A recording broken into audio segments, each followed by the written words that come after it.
And let's do it in three, two, number one. And pop. Pop goes the weasel.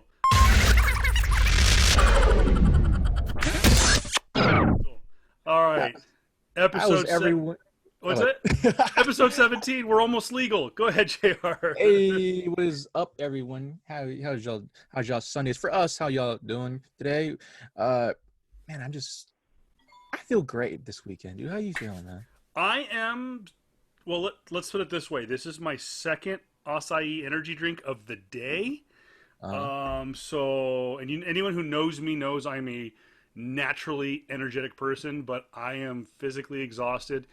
I actually have been off of work the last 2 days.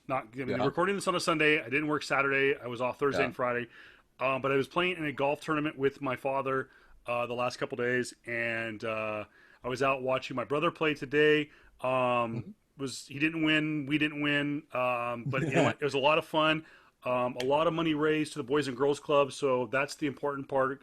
So congratulations to anyone and everyone who participated in the golf tournament this weekend. It's the 55th annual, what they call it, the 55th annual Southwestern Growers, and it's a group of men and women who have gotten together over the last half century, representing the growers community in our valley, which people don't know, a large portion of the Coachella Valley is agriculture. And they've been putting on this golf tournament, and they decided a while back that they wanted the benefits of this golf tournament to go towards the Boys and Girls Club. So, hey, I thought it was great. Anytime you can support a well-worth charity organization like the Boys and Girls Club of America, most specifically the Boys and Girls Club of the Coachella Valley, it's a great success. But I digress. Yeah, that was an interesting intro to get into, guys. But just saying, just saying that it's been a great week for both of us here. Oh, I'm super fuzzy now. That's what I looked like yesterday. But yeah, just welcome, guys. Welcome to this is our podcast, PS Comics I Love You. I'm just one of your hosts, Jared Kabakun, aka the Dark King, and to my left is the one and only Kevin Pillow, aka the Voice of Reason at Voice of Reason 23 on all social media platforms: Facebook, Instagram, and Twitter. Which brings me to my first point of the day. We are inching ever so closer to legitimacy. Of course, as always, you can find us on Facebook and Instagram at at PS Comics I Love You. Yep. All one word on Instagram and Facebook. Twitter, it's PS Comics I Love You, the letter U.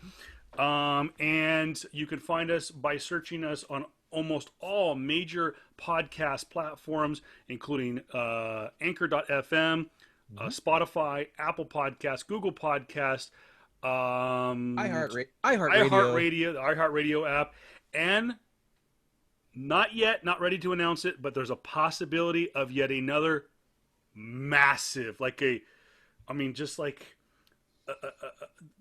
a platform a trillion times more massive than anything else we've done so far. So working on it. Nothing yet to announce yet, but the one step towards legitimacy, we have an email address. You can email us now, pscomicsiloveyou@gmail.com, of course, because we have no budget, so therefore we go with what's free. Hit us up at pscomicsiloveyou@gmail.com. And yes, we are going to eventually work towards an actual dedicated video platform on YouTube where it's just our videos. For right now, we are adding them to my YouTube platform just because though there wasn't many, there was a few people already on the platform, and so we're working towards 100 subscribers, if not more. And of course, I'm going to work on a lot of things to offer you, the listeners, people that have supported us from day one, to if you can help us get to that great milestone. That great milestone. I would like to absolutely thank first and foremost Kevin here, just behind the scenes stuff, guys. He does an amazing job, just trying to put trying to put us in every place, guys, and just trying to make our voices be heard throughout all the platforms. We're really trying to get that level of legitimacy, just to say, hey, we're here. We're a very nerdy comic book podcast to talk about a lot of pop culture stuff, guys, and we definitely really want to go head first into this thing, guys. We definitely want to just continue to bring you guys just a bunch of news, a bunch of our thoughts and opinions about, just the comic book culture today, as well as pop culture today, guys. I'm very, very happy to kind of segue into our main topics here today. I'm very, very happy because one, first and foremost too. Before I was a comic book nerd, I was a video game nerd, and our video game podcast is We a all video game were. podcast today, guys. And I'm very happy. Well, actually, that's my main one. My second one is that I finally got an email. My gym is finally opening up soon. I'm in a tank top. I haven't worked out in like however, I don't know how long, dude. So I got my guns out right now, and Sun's so out, guns out. It is a I gotta work on glorious it. day today. I will say this: the only communication that I have gotten from my gym is a notice saying, "Do you want to sue yours because they're filed for bankruptcy?" So, yeah. Oh, Shout out to you know what? Shout out to and I'm not throwing shade because they've treated me well. They've treated my family well. I think it was a good price for the gym, and I hope they bounce back and come out of this. And I think that's why things like bankruptcy protection is available in our country so they can protect themselves to come out of the problems that they're having, and that is 24-hour fitness.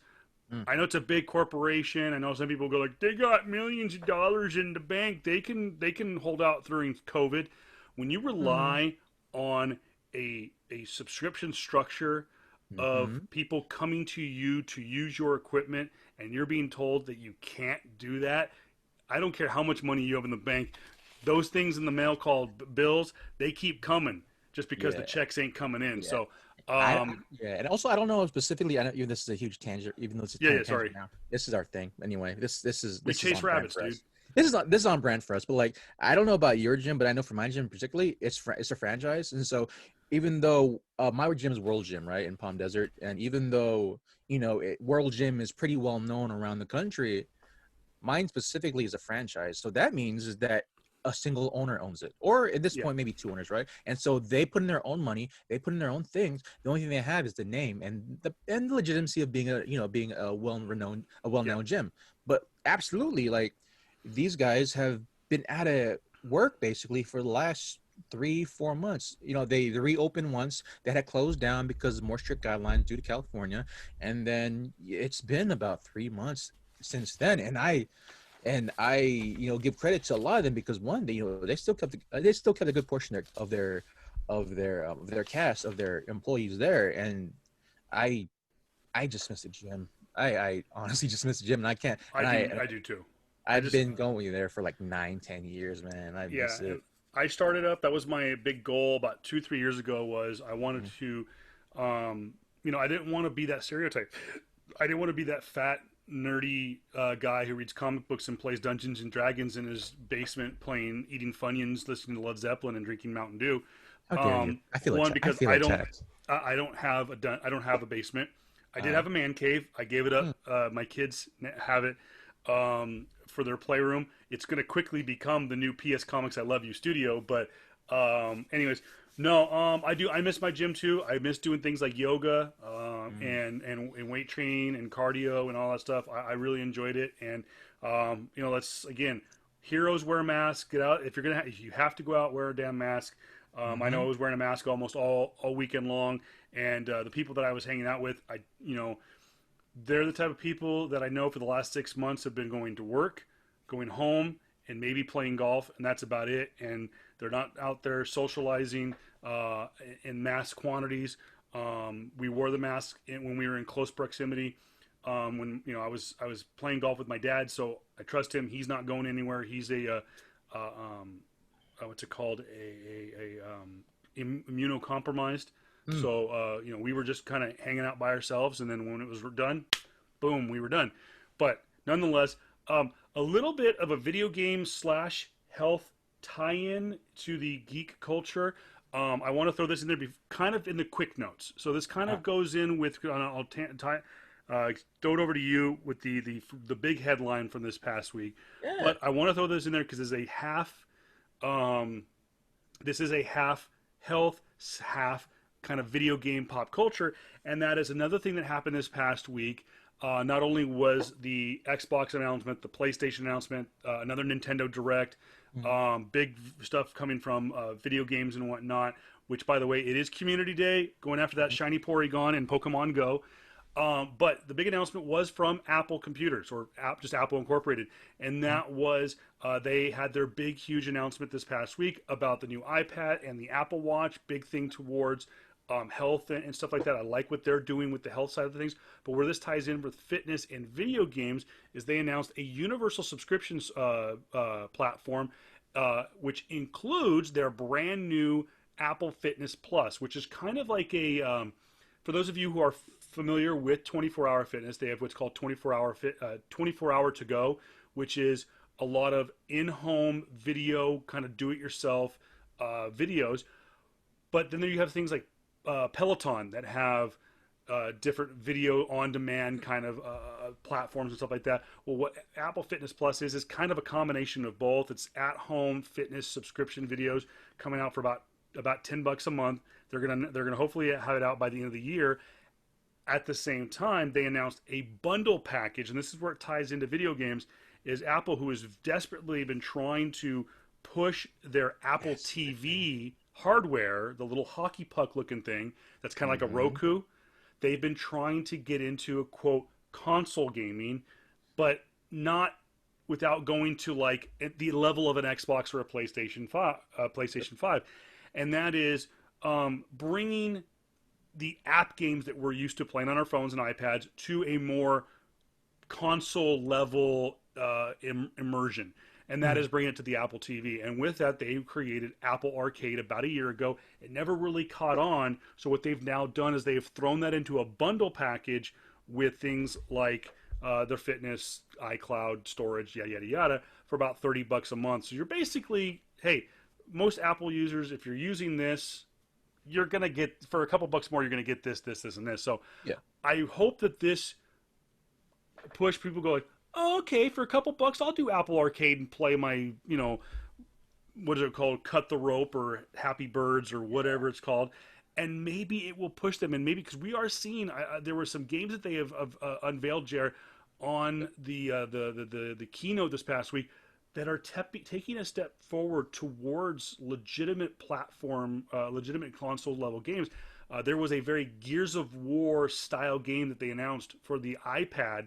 I know that the graphics aren't there as the same level as the PlayStation and the Xbox, like we'll get into, but I just wanted to throw that out there that Apple's trying.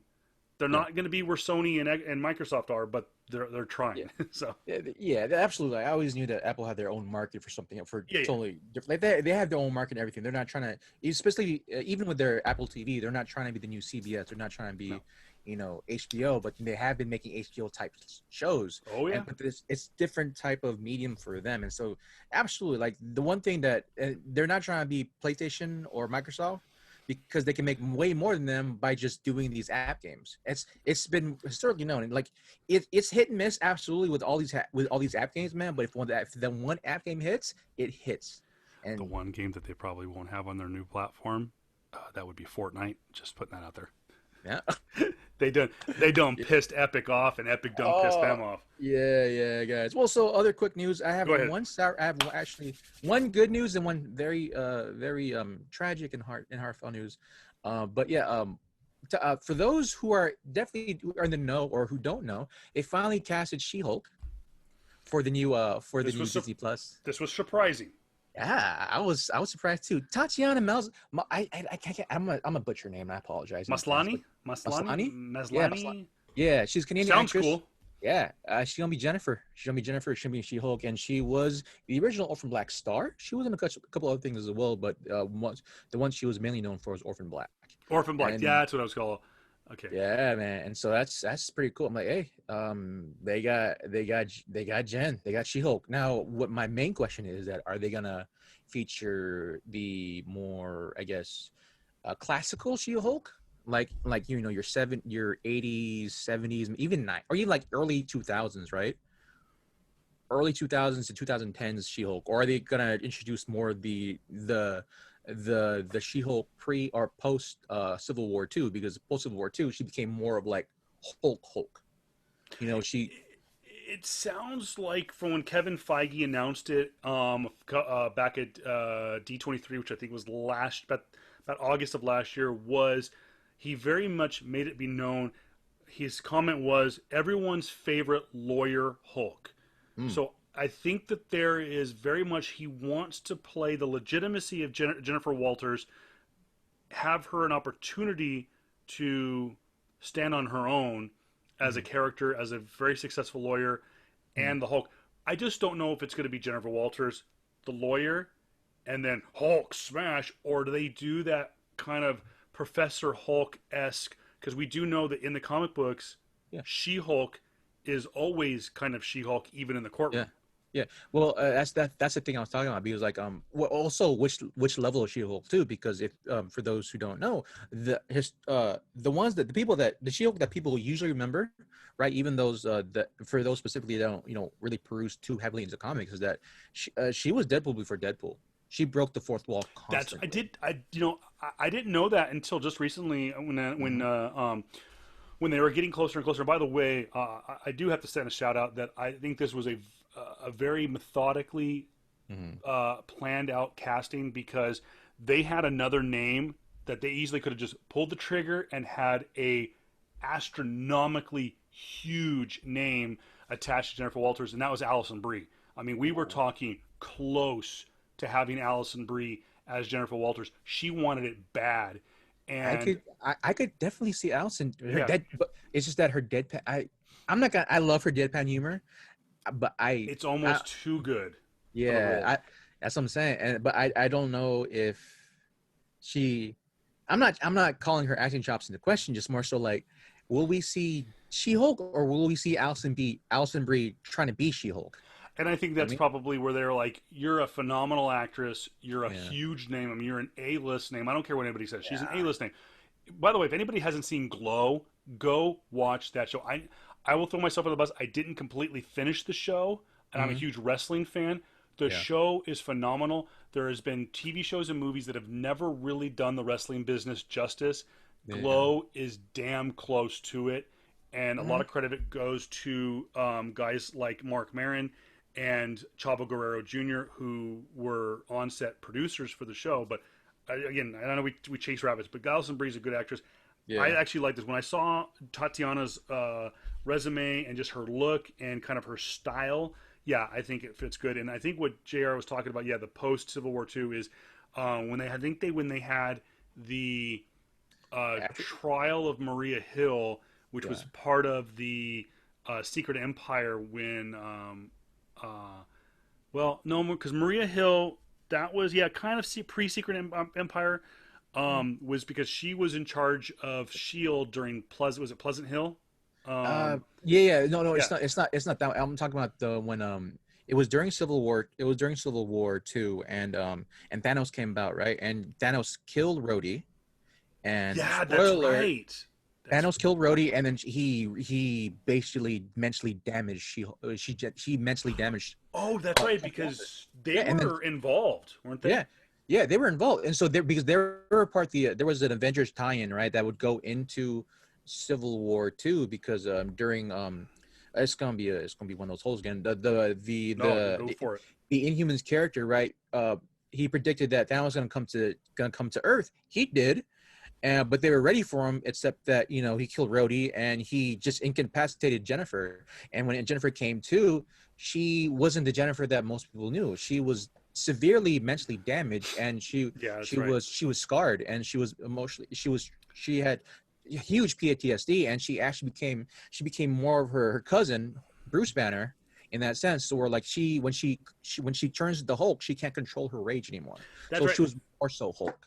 And So that's what spurned her new. That's right. That yeah, spawn off the new yeah. line, because they She Hulk got a brand new run shortly Yeah, thereafter. That's right. That's right. You're right. it That's right. was. She looked way more. She wasn't full on Hulk, but she looked like. She looked a lot like those body lifting women where they would go to Mr. Olympia, to Olympia, Yeah, right? yeah. Yeah, the ones in Las Vegas, right? Where they try to be IFBB. I mean, like I work out, and I know these terms, but I can't remember right now. No, But it's yeah, all good. and to point back, I was thinking of Aubrey Plaza, not Brie, Brie. When I talked about deadpan humor, I thought of Oh Aubrey no, but see, Plaza. Yeah, no, but and she's the worst at it, and that actually drives me nuts.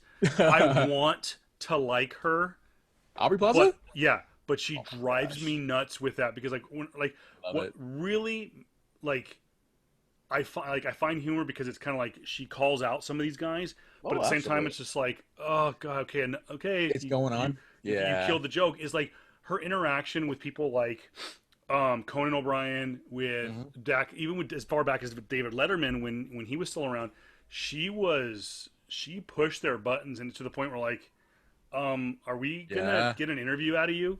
Yeah. Wasn't an And actor, not. And so but I mean, Allison Brie she's can be like that. yeah.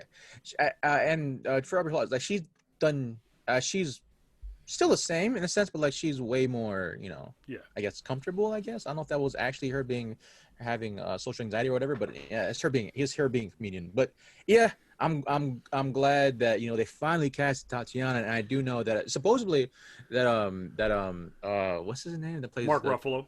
Mark Ruffalo is gonna be in there for a little bit Yes, too. I was literally. You and I were thinking the same thing. That's what makes me think that you are probably going to see maybe a little prequel. How did she become the Hulk? How did she get the gamma poison? Yada yada yada. I'll be honest. I don't know too much of Jennifer Walters' backstory and how she became Mhm. exposed to the quote Banner serum or whatever. But Origin stories are weird, bro. I know, but I do know that from what I've read online, and what I've talked to people that are kind of familiar with um, Marvel Studios and stuff, and what they have planned. I have some friends that work for Disney, and some people that work like in the Comic Con industry and stuff like that. And what they have heard is that um, they do want to play on her as a human form, no green, yada yada yada, as a lawyer. Possibly could be the lawyer that Peter Parker might end up getting, but I think with Spider-Man being pushed and a lot of other projects being pushed. If you notice, people haven't been paying attention to this. Disney has quietly shifted their schedule out a little bit more. I believe by this time next year, Marvel Studios will have full creative control back of the quote Defenders characters. So there is Okay. talk that we've said this before in previous episodes that Danny Rand could make his reboot debut Hmm. in Shang-Chi. And there's talk that Charlie Cox, his version of Matthew Murdock, could be the lawyer that Peter Parker needs because, as everyone says, it's no secret that Peter Parker, now that he has been exposed as a um, someone who would need to register for the Sokovia Accords, Hmm. even if those are still things, he's going to need a lawyer. So there's been a battle between who's going to represent, what big lawyer is going to represent Peter Parker. Is it going to be Matthew Murdock? Is it going to be Jennifer Walters? We don't know yet, but it has been said, like Jared said, that Bruce Banner, Mark Ruffalo's Bruce Banner will be in the show as Professor Hulk, which lead us to believe that Professor Hulk would go like, "Hey, Jen, cousin, why don't we do this and get you under control where you're both the Hulk and Yeah. so." I mean, yeah, that was just a crazy, just my last thoughts on it. That's just, I'm wondering where they go or which Hulk they choose in the sense. I'm hoping it's that very much that very sassy, very, very empowered Yes. She-Hulk because well, that is a great sign to have. Like, that's hell yeah. I would say the She-Hulk that we should see was the Captain Marvel that we saw, during the movies. Yeah, Like very sassy. very very sassy. Like when I saw Captain Marvel for the in movies, right? I'm thinking like she could be Jennifer Walters, she could be She-Hulk, right? I'm like because that's the type of sass that like Jennifer always had. And I'm Yeah. like, yeah, okay, cool. But yeah, and so just I don't want to end this on a sour note, but then for me, I didn't put the notes yet, but then of course the recent passing of one of the giants, man, Justice Ruth Bader Ginsburg. passed away. She passed away this weekend. This week, guys, and uh, Yeah, Friday afternoon. Yeah. yeah, this Friday. Oh yeah, this Friday afternoon, and she was a monster, dude. She was a monster in justice. Just as small notes on it, she really pushed a lot for women for women equality, for just laws against discrimination, and just helping continue to basically have just gender equality. And she will be deeply missed, specifically by a lot of minorities, by people, by a lot of women. And yeah, I hats off to her. I know this is not necessarily a good place to do it, so because we're more so just a comic book podcast. But for me, I know for me personally, I have to at least give my nod to Lady Ruth Bader Ginsburg, aka Kiki, aka what's her other name? I know the Notorious notorious RBG. RBG. There you go. I will say this: my note on Ruth Bader Ginsburg is I've always been a fan. I don't care what side of the aisle you preach from, Mm-hmm. or vote from or whatever. A leader is a leader. A death is a death. Mm-hmm. And He she was fair. was a big part of the uh, the triforce, as you will, that is our Mm-hmm. federal government, the federal, the executive, and the legislative. And she was very much part of the. I'm sorry, the judicial. I said federal, but For sure. a Yeah. judicial part of our kind of our the triangle of our federal government. Mm-hmm. And huge part of it. She's a big part of pop culture. She had a hugely successful and popular documentary about her, which has been skyrocketed back up the charts. I believe it's available on Netflix, but I know iTunes it went to like #1 overnight. Yeah. Um, but yeah, huge part of it. But I will say this is the thing I have a hard time with with Miss Ginsburg is that she was a person. What she did as a lawyer, phenomenal. What she did to uphold the law as a judge, phenomenal. And I will do that. She was a great leader. She was a great with what's the word I'm looking for, supporter of the Constitution. And I don't know. I guess I've had some back and forth about how I feel about her successes. Mm. I know what she accomplished, and how what it means, but it's like I have a hard time when judges. I don't care who they are. When judges are celebritized, I guess you could say, Mm. because their job is black and white. Mm. Simple as that. It's black and white. It's the Eh, law. yeah. It's Mm. not the law. And but what she did as a lawyer Mm. was amazing. She went there and fought, like Jr. said, for multiple civil civil liberties. What she did as the highest of high judges in our land since being appointed by President Clinton 27 years ago, is that she upheld, no, this is what our forefathers meant for our country, so therefore that law is either constitutional or unconstitutional. She Mm. was pretty black and white. I guess there's certain people that are trying to celebritize her a bit too Mm. much right now and just go like, no, it's not what she was all about. You got to really pay attention to what you. I definitely encourage everyone, just like I did with and I can God I hate myself for forgetting his name. The congressman that passed away Oh yeah, yeah, earlier. yeah, yeah, yeah, yeah. I Um, know what you're talking about. Yeah. and he was again kind of heavily celebritized. And Mm. I said, do your research, do get down and dirty, and I did. I said not getting into politics too much. I read about him and said, okay, cool.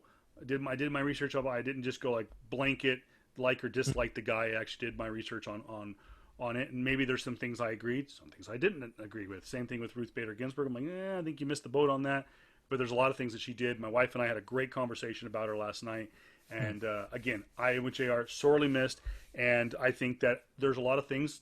Case in point, we wouldn't be Yeah. talking about Jennifer Walters. We wouldn't be talking about uh, uh, um, uh, Captain Marvel. We wouldn't be talking. Mhm. Oh my gosh, completely drew a blank on her alter ego. Carol Danvers. Yeah. We wouldn't talk about. We wouldn't get I really don't think we would get a Black Widow movie whenever we're going to get it. Mm-hmm. We wouldn't get a Miss Marvel, Kamala Khan TV show whenever we get it, Mm-hmm. without her in pushing for what we've accomplished over the last 27 years in equal rights for women and for minorities. So, hats off on that point. But again, sorry to end on a sad note, to move on to other things. I had actually something else to try to bring it back up, but I forgot. No, no, no. I actually had it. All right, just and my last note specifically on it Go right ahead, sir. On Ruth is that absolutely and yeah, without getting too political as well, and not to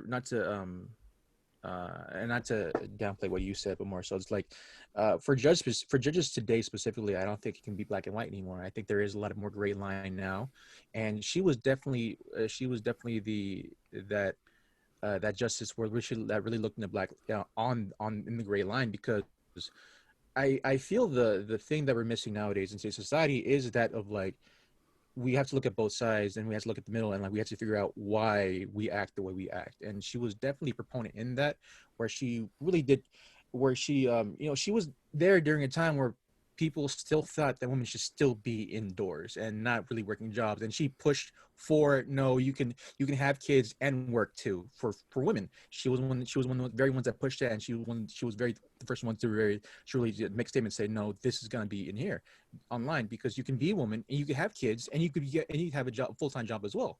And my last note on that is that we need more people like that, just to really like what Kevin says, to look at everything, to look at the details, to look at both sides of the story of the same picture, and really notice what the intricacies of any situation may be. And that's with everything, guys. And that is most political as we'll get this podcast, because the next news is that finally Henry Cavill is back to play 3 more appearances as Superman. He signed that deal the 17th, I think. Possibly. Yeah, the news that I'm reading here, and I was trying to find something. This was the story I read was from about 12 hours ago, but it looks like at some point this week um, that yeah, he signed some kind of deal. Yeah. 3 Um, appearances. I'm happy for it, man. I enjoyed him as Superman. I I said it off. I said it off stream or off podcast is that the Superman that we got from Henry wasn't Superman that he was best to be portrayed as. We got the new 52 Superman with Henry Cavill. I for me, I feel like he should have been the post crisis Superman, which is the Superman that I grew up with. And so that I'm hoping we see more of that Superman, because just that freaking smile he has, man. That I smile just he has just carries. There is talk that I'm looking at some of the things that one of the reasons they brought Henry Cavill back is they want to have a very familiar Superman involved still in the DCEU. Mm-hmm. And that looks like they want him to be a part of Black Adam in that part of the DCEU. So do we see the one of the founders of the Justice League possibly join the other one? What's it, not the Justice League? What's the other group called? You talking about Justice League Dark? No, Black Adam's group, Oh, I forgot, but that's the which I know Superman was never a part of in the books, as far as yeah. I know. But um, I'm just looking forward to possibly if we get an appearance with Superman and the Henry Cavill and the Rock in one scene, a possible fight. I'm like, give me everything. I do not care. I want The Witcher to go against one of my childhood idols. Absolutely, man. all right, not to deviate too much further because we have a lot to talk about when it comes to video games, but other good news Yeah. coming from good news slash bad news coming out of the way of comic books this earlier this week. The long rumored, not even rumored, can we even call it a rumor? It was the inevitable happened. What's up? The DC universe finally died. The long-standing, Oh yeah. never caught on um, Yeah. streaming service from DC Comics Yep. finally officially kicked the bucket on Friday when AT&T, the parent company of Warner Brothers, which owns DC Comics, announced that DC Comics and all of its video streaming content would switch all over to HBO Max, which makes perfect sense since most of the stuff was already Absolutely. over there. And that DC universe as a streaming service was dead. However, in good news, for those of you who have always wanted to know what the inside of Detective Comics number 27, which, by the way, this past week we celebrated the 1000th appearance of Batman in Detective Comics. Detective Comics number 27, the first appearance of Bruce Wayne / Batman, could be available to you along with 24,000 other DC comic related titles on January 21st, 2021, when DC Universe Infinite is launched, the new subscription service from DC Comics, which is similar to Marvel Comics Unlimited, which basically a 1 per month or 1 year flat subscription fee is paid. You get access to everything that DC Comics has to available that they have digitized so far without having to pay a per issue fee, which is what they currently do through Comixology. Marvel does the same thing. They just recently ended their own in-house digital comic buying. So, like, if you wanted to buy a Marvel comic the day it came out, you paid $2.99. You went to Marvel.com. They stopped doing that. They joined Comixology. So Comixology now sells a per issue sale, so to speak, of all major comic books across all the publishers, including DC and Marvel. However, Marvel Unlimited and what will inevitably be DC Comics, DC Universe Infinite. God, it's so stupid, the name. But anyways, DC Universe Infinite will basically, you pay once per year or a per month subscription, and you get infinite access to all of the books that are available digitized in their platform. So if you choose not to be a weekly pull list subscriber at your local comic book store or buy off the rack, or if you don't want to buy per issue from Comixology, within 7 weeks, as from what I heard, from within 7 weeks of the release of that book, it will be available on DC Universe Infinite. So same thing goes for Marvel Unlimited, which, by the way, Marvel Unlimited is a very cool book because you get to go back and have unlimited access to almost 100 years worth of Marvel and timely comics. So pretty cool. But yeah, the streaming service is gone. Everything has switched over to HBO Max. Other good news before we make the switch over to the video games, coming out of this deal, something got renewed for season 3. Harley Quinn, the animated series, officially got a 3rd season. And a lot of people are saying that it's because of James Gunn.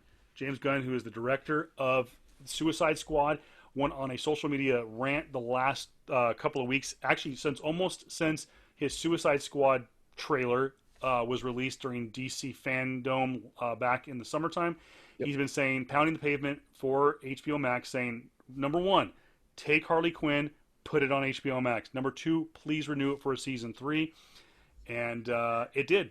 So bravo, Mr. Gunn, once again making fans happy. You made a great Guardians movie. Looks like you made a pretty good Suicide Squad movie. And you got a comic book-based adult cartoon renewed for a 3rd season. So, end of my rant. I wasn't rant, but yeah, guys. Okay, to segue now into our main topics here. We made it.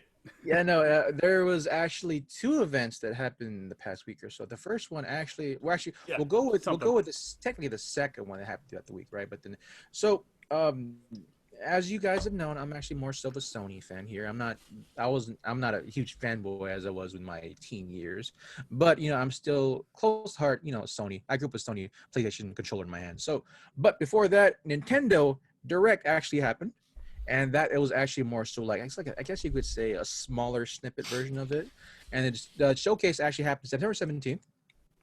And for me, the main notes on it was that they showed a lot of Monster Hunter and a lot of new Monster Hunter not adaptations, but like newer releases per se. But the first one actually that intrigued me is that Ori and the Will of the Wisp finally re-released, and that it re-released that day. And so that's cool. I played Ori and the Will of the Wisp on my cousin's house, my cousin's Xbox. I played that there, and it's actually a really beautiful game. And hey, Nintendo has it. I do recommend it. It's a great game. Yeah, it's I don't want to say kid friendly because there are some darker themes in it, but it's a beautiful game, absolutely beautiful game. Definitely one to definitely. It's a definitely a must-have for those who are into the more arts type of form and more storytelling. Well, even though, yeah, I guess you could say storytelling. It's good. Oh, you had a point. Yeah, I you was had a gonna say, I just I have to hand it to Nintendo and its developers. Yeah, people complain about the Switch, like, oh, where's all you got is Minecraft and Fortnite. I'm like, well, we also have Mario Brothers and uh, um, and Zelda. Nintendo. There's a really funny video. I have to find it and send it to you, Jr. Of Yeah. there's an old skit that Keenan and Pell was it no Key and Pell did. Is that his name? Uh. The Comedy Central guys. Uh. Um. Yeah, Key and Pell, right? Yeah. Kilo. Yeah. Key.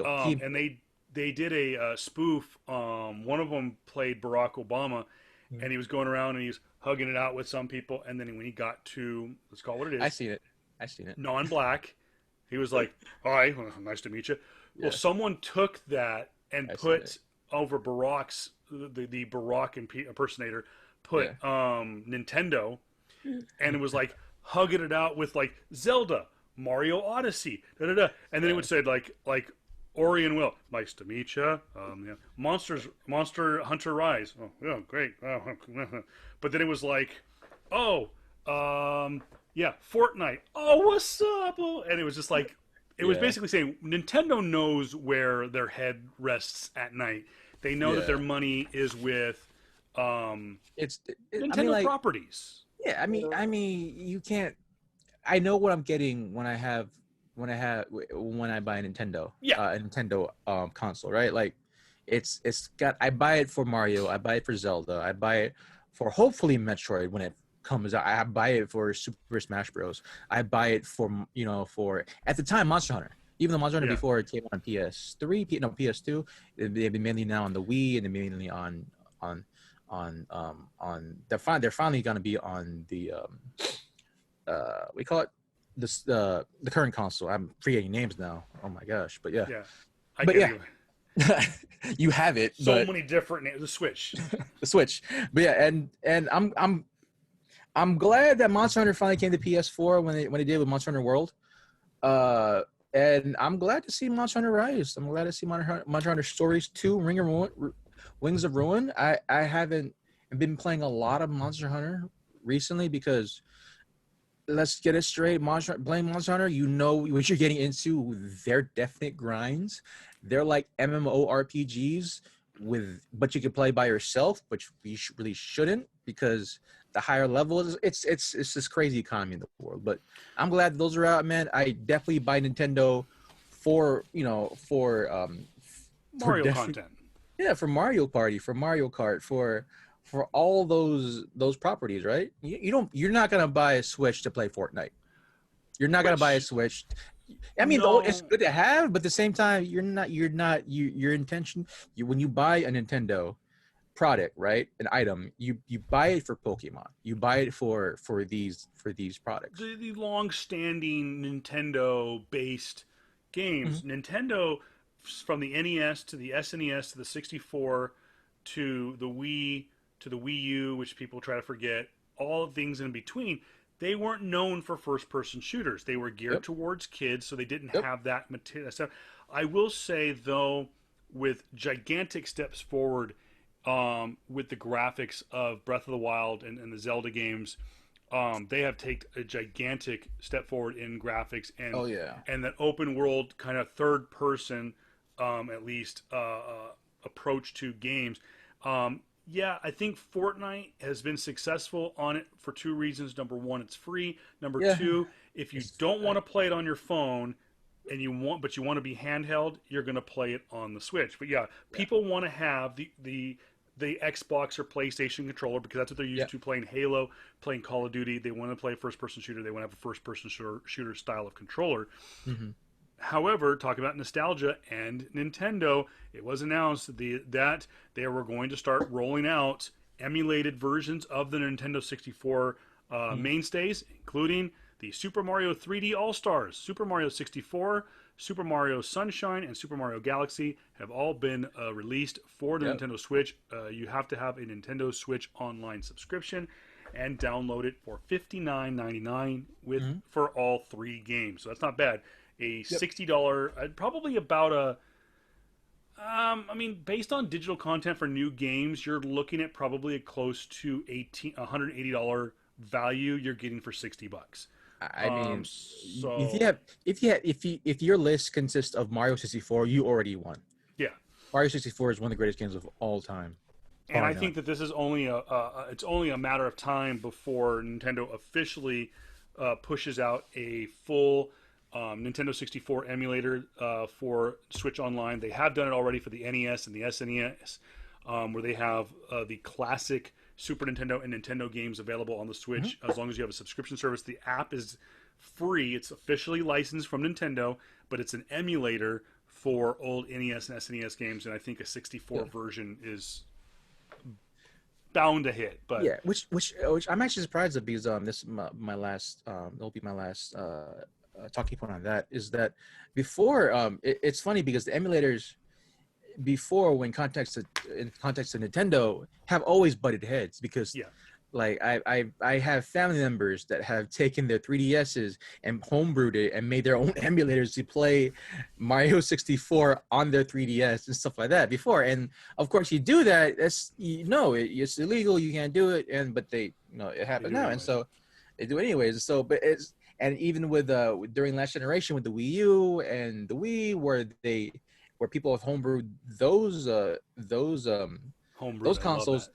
yeah, they homebrewed those consoles and they emulated bunch of other games before. And so just to have Nintendo, even though it's just small portion of games, to say that hey, no, rather than doing that, we'll homebrew our own stuff. We'll make our own emulators for this, so we now have control of what we want to put out there. So Exactly. that's cool. I understand that. And our last note on Nintendo Showcase, or even just having Nintendo focus for this point.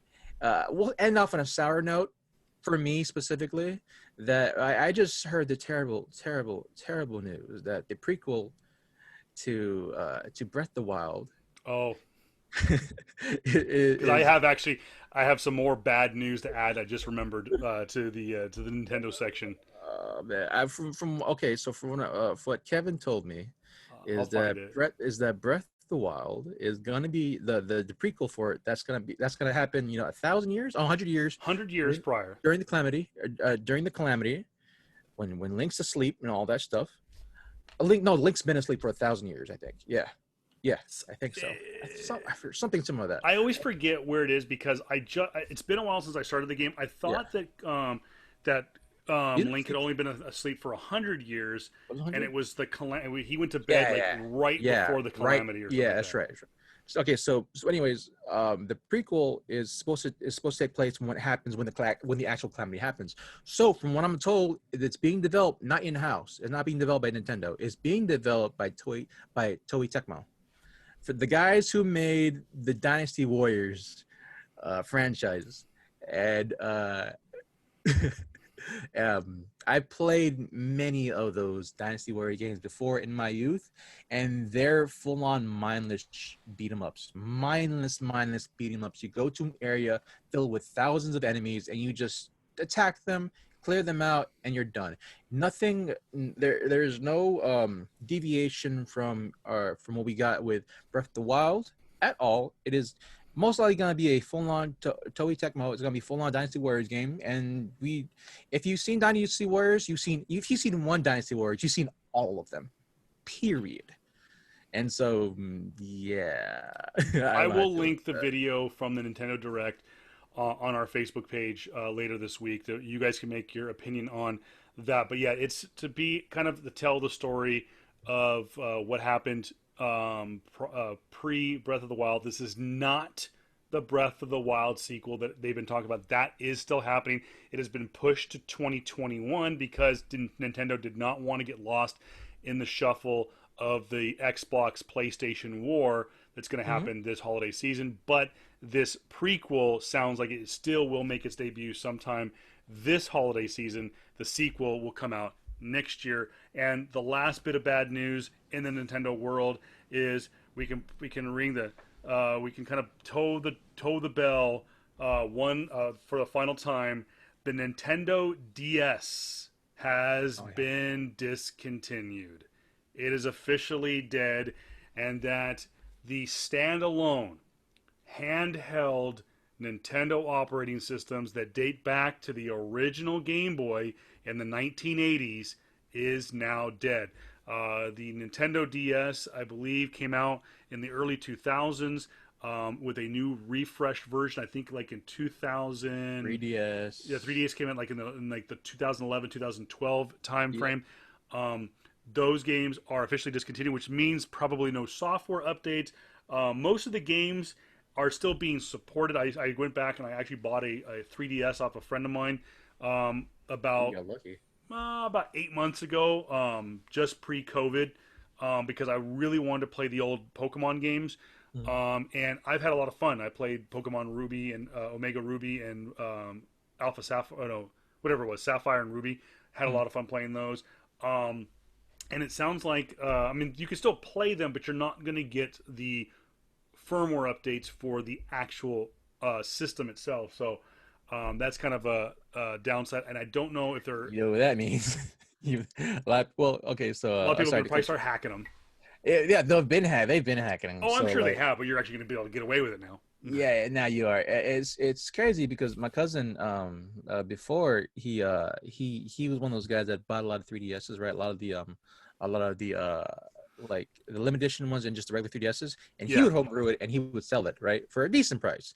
And now it's just gonna take off again. It's probably gonna take off crazy now. I think so. Now, as we get into the PlayStation 5 showcase, I do want to throw out there real quick, because I bought it for the PlayStation 4. I did just this past week go out. Actually, I bought it, and if you watch or listen to last week's episode, we slightly talk about it, but I hadn't got a chance to play it yet. Was the new Avengers game, Marvel's Avengers for the PlayStation and the Xbox. I have gotten about an hour into the game. And I know that isn't. I know it's kind of hard because there's no, like, when we were kids, it was like, dude, I got to level 15.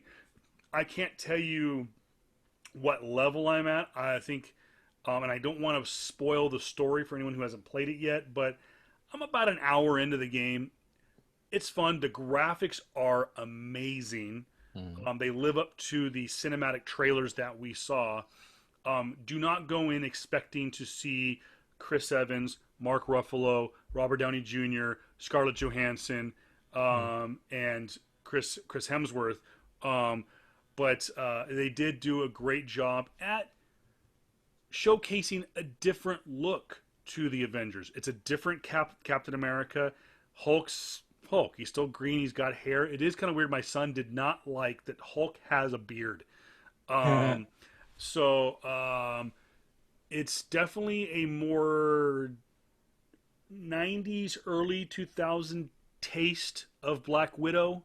Yeah. Iron Man's Iron Man. It's kind of a little play on the bleeding edge suit.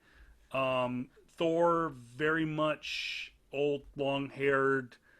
It was kind of like if you had the Thor that we saw in the end, in the end of Endgame.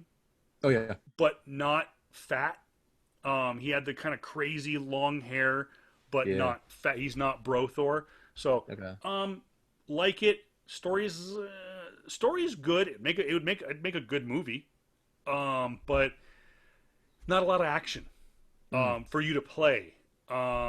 It's a lot of walking and telling a story. But I will say this: I like the fact that Kamala Khan is the main character. I thought it's not even a spoiler because you'll learn about it 15 seconds into the game. So play it. We'll have a full review probably closer to the holidays when more people have played it, and maybe we'll have maybe like around the time that maybe Miles Morales comes out, we'll have like a Marvel video game episode. So, but just want to say my initial reaction to Marvel's Avengers, I give it an 8 out of 10 so far. Okay. Yeah, that's decent. I'll give you that. So, heading to the main topic for me, for specifically the main topic, the big event of the PS for not real, the PS5 showcase happened this past Wednesday on the 16th.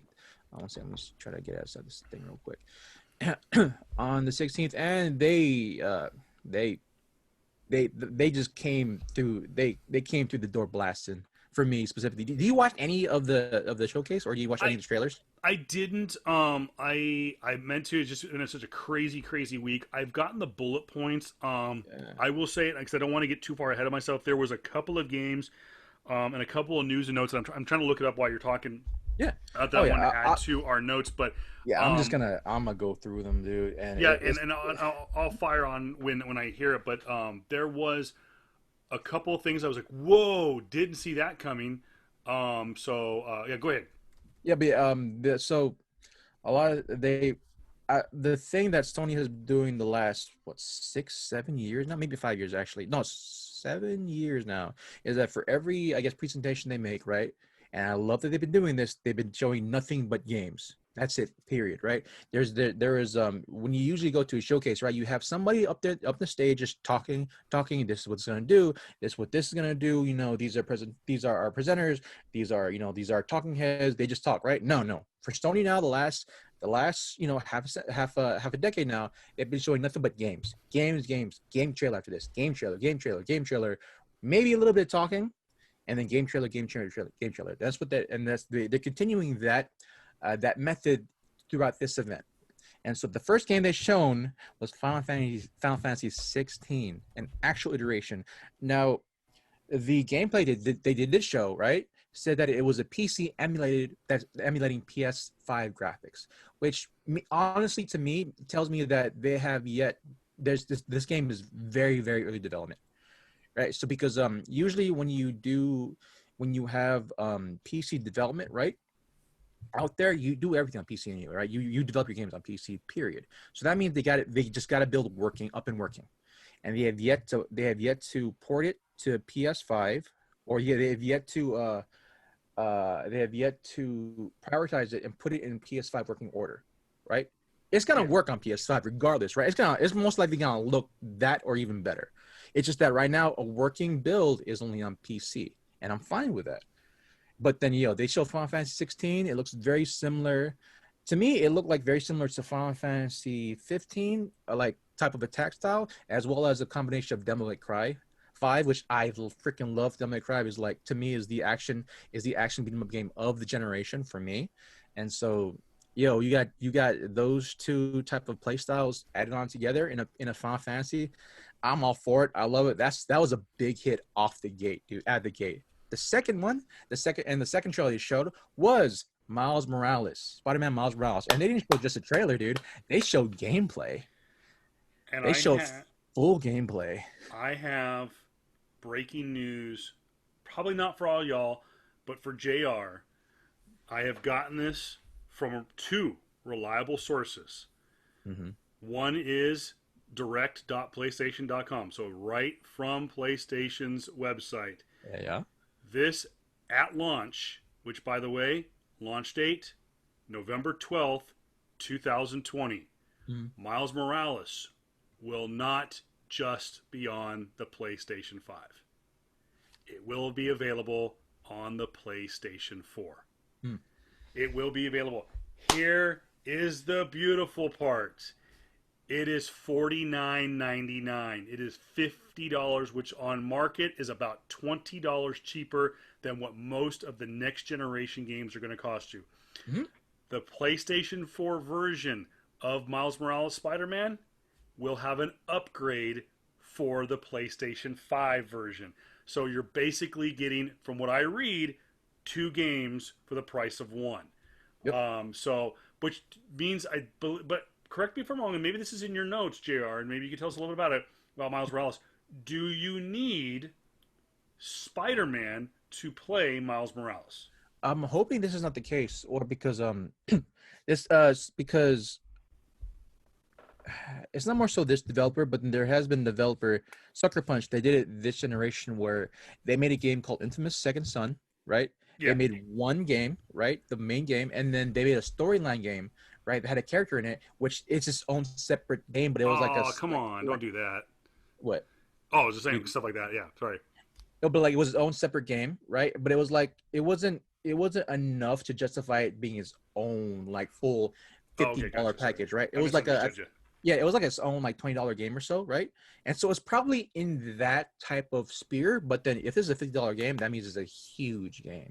And this is Insomniac, man. And so if you played Spider-Man, right, one of the greatest games of this generation, hands down, and you know the amount of like just content within Spider-Man, then you got nothing to worry about with Miles Morales. But if you have not seen the gameplay to this to the Miles Morales game, good God, dude, you talk about just clear, crisp graphics. You talk about reflections. You talk about all the graphical upgrades that a PS5 should be getting.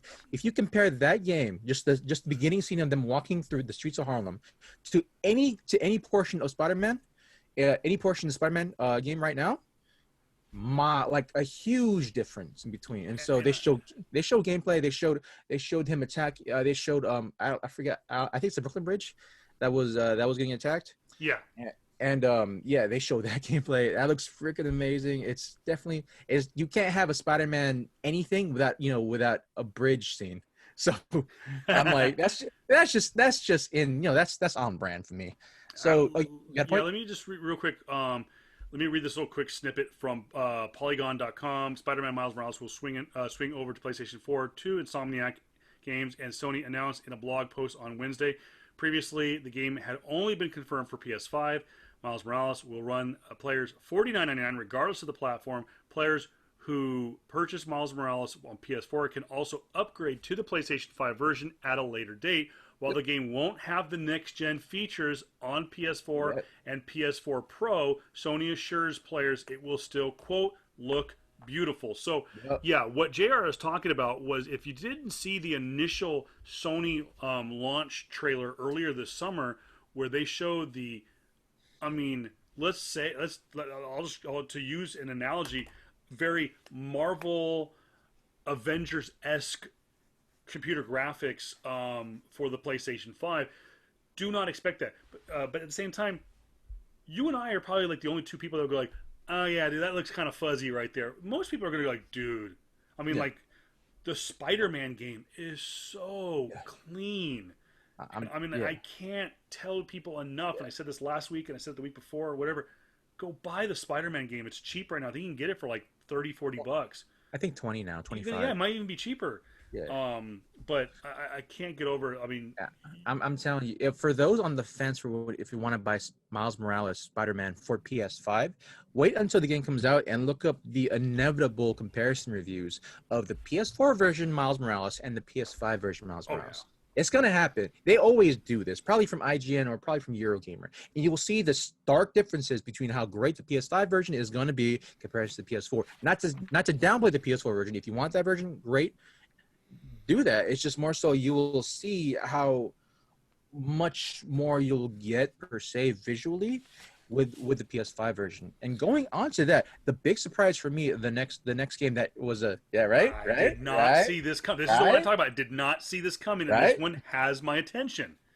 Okay. So the next, so I love the way that Sony did this. Right, they showed you Final Fantasy, hype. They showed you Spider-Man, even more hype. And then out of nowhere, they show you Hogwarts Legacy. What? Dude, when I first saw this, right, I'm like, cool. Okay, so this is the part of the presentation. We're like, cool. My hype level is here. You're gonna bring me down in here, right? To like, all right, cool. It's part of that presentation now. We're like, I'm just gonna taper my expectations. Nah, I saw the rest of it. It's up here again for me. I'm like. But it's more so of intrigue because did you watch the trailer? I didn't because I knew if I watched it and then my wife found out about it and she knew I watched it without her, I would probably be calling my divorce attorney right now. So my wife is a huge Harry Potter nerd. I'm telling you, watch it after. We're gonna watch this, yeah. Because okay, so just spoiler alert, my dude, but it looks like it's probably the fabled or the rumored RPG Harry Potter that we all kind of deserve, where I thought before, like, all right, cool, it's gonna be a kiddie game, you know, it's gonna be something Ooh, weird, can't something do that. different. No, it's not. It's full on realize, no, you're your own character. It's in the 1800s. This is way before the Harry Potter franchise ever took place, and you are basically making your own legend. And it's looking like the RPG where you are a student of Hogwarts, and Very cool. you're just basically learning all the spells. You're doing all the tasks. You're doing everything way before pre Harry Potter. I'm like, okay, this looks interesting. I'm like, is this an MMO? Is this only going to be taking in Hogwarts? No, they showed multiple places. They showed multiple lands. They showed you riding on griffins. They showed you fighting against death dealers. They showed all this stuff. I'm like, okay, interesting. Okay, this is definitely on my list now. I want to see this go more. Now this is part of now the presentation. I'm like, all right, cool. Now I kind of dip in a little bit, right? Because Call of Duty Cold War, and this is crazy to say, Call of Duty Cold War, like, all right, cool. I'm on my high. I'm going a little bit down now. But they show gameplay of Cold War. The Call of Duty is of course a yearly release, right? This one is being made from Treyarch. Treyarch, I think. Yeah, Treyarch. Yeah, they kind of go back and forth. It's like three studios. It's Infinity Ward, Treyarch, and Raven Studio or something like that. It's three studios that do a constant stream of Call of Duty every single year. And hey, it's fine. They do millions and millions of dollars, and they show gameplay of it, and they showed just one small aspect. They show one small snippet of the story gameplay, and it looked cool. It looked interesting. And then right after that, they said that, hey, you know, there's a multiplayer alpha exclusive to PS4 happening right now. It's been going on since Friday. It's gonna end sometime today. This is Saturday, or no, through the 20th. My fault.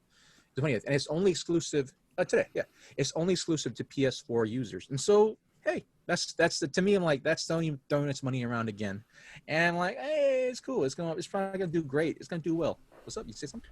I was just going to go back. I did a little research on it because I wanted to make sure I bookmarked the video to show my wife later.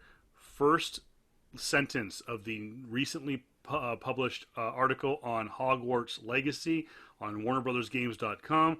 Hogwarts Legacy is an immersive open world action RPG set in the world first introduced in the Harry Potter books. Now you can take control of the action and be at the center of your own adventure in the wizarding world. So it's Whoa. exactly what JR wanted.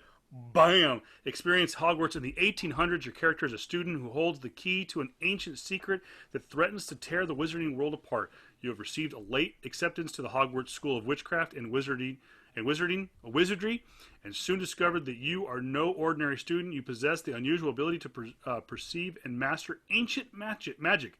Only you can decide if you will protect the secret of the good of all or yield the temptation of more sinister magic. So this is this could be opening up a gigantic open world can of worms like Spider-Man did, because Spider-Man, as what makes Spider-Man so badass is it's a lot. Yeah. You are swinging, you're whipping through downtown Manhattan, going from Brooklyn to whatever. I mean, you're going all over the place, doing Hogwarts open world. Yeah. Dude. I think I just got a PlayStation 5 and I lost it in the same thought. That's what I'm saying, bro. That's what I'm thinking too. I'm like, we just both got a PS5 instantly. So, like that right there. Then I'm like, they're doing some really good moves now for Warner Bros. That's huge, bro.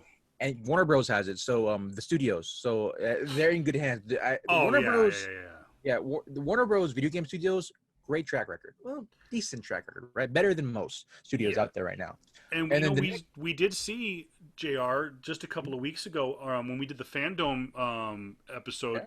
They showed the graphics from games like the Suicide Squad game, and then the what was the other one? Arkham, the Arkham sequel. Arkham Knights. And they kind of, I know more so the Suicide Squad game was coming from Warner Brothers Games, I believe.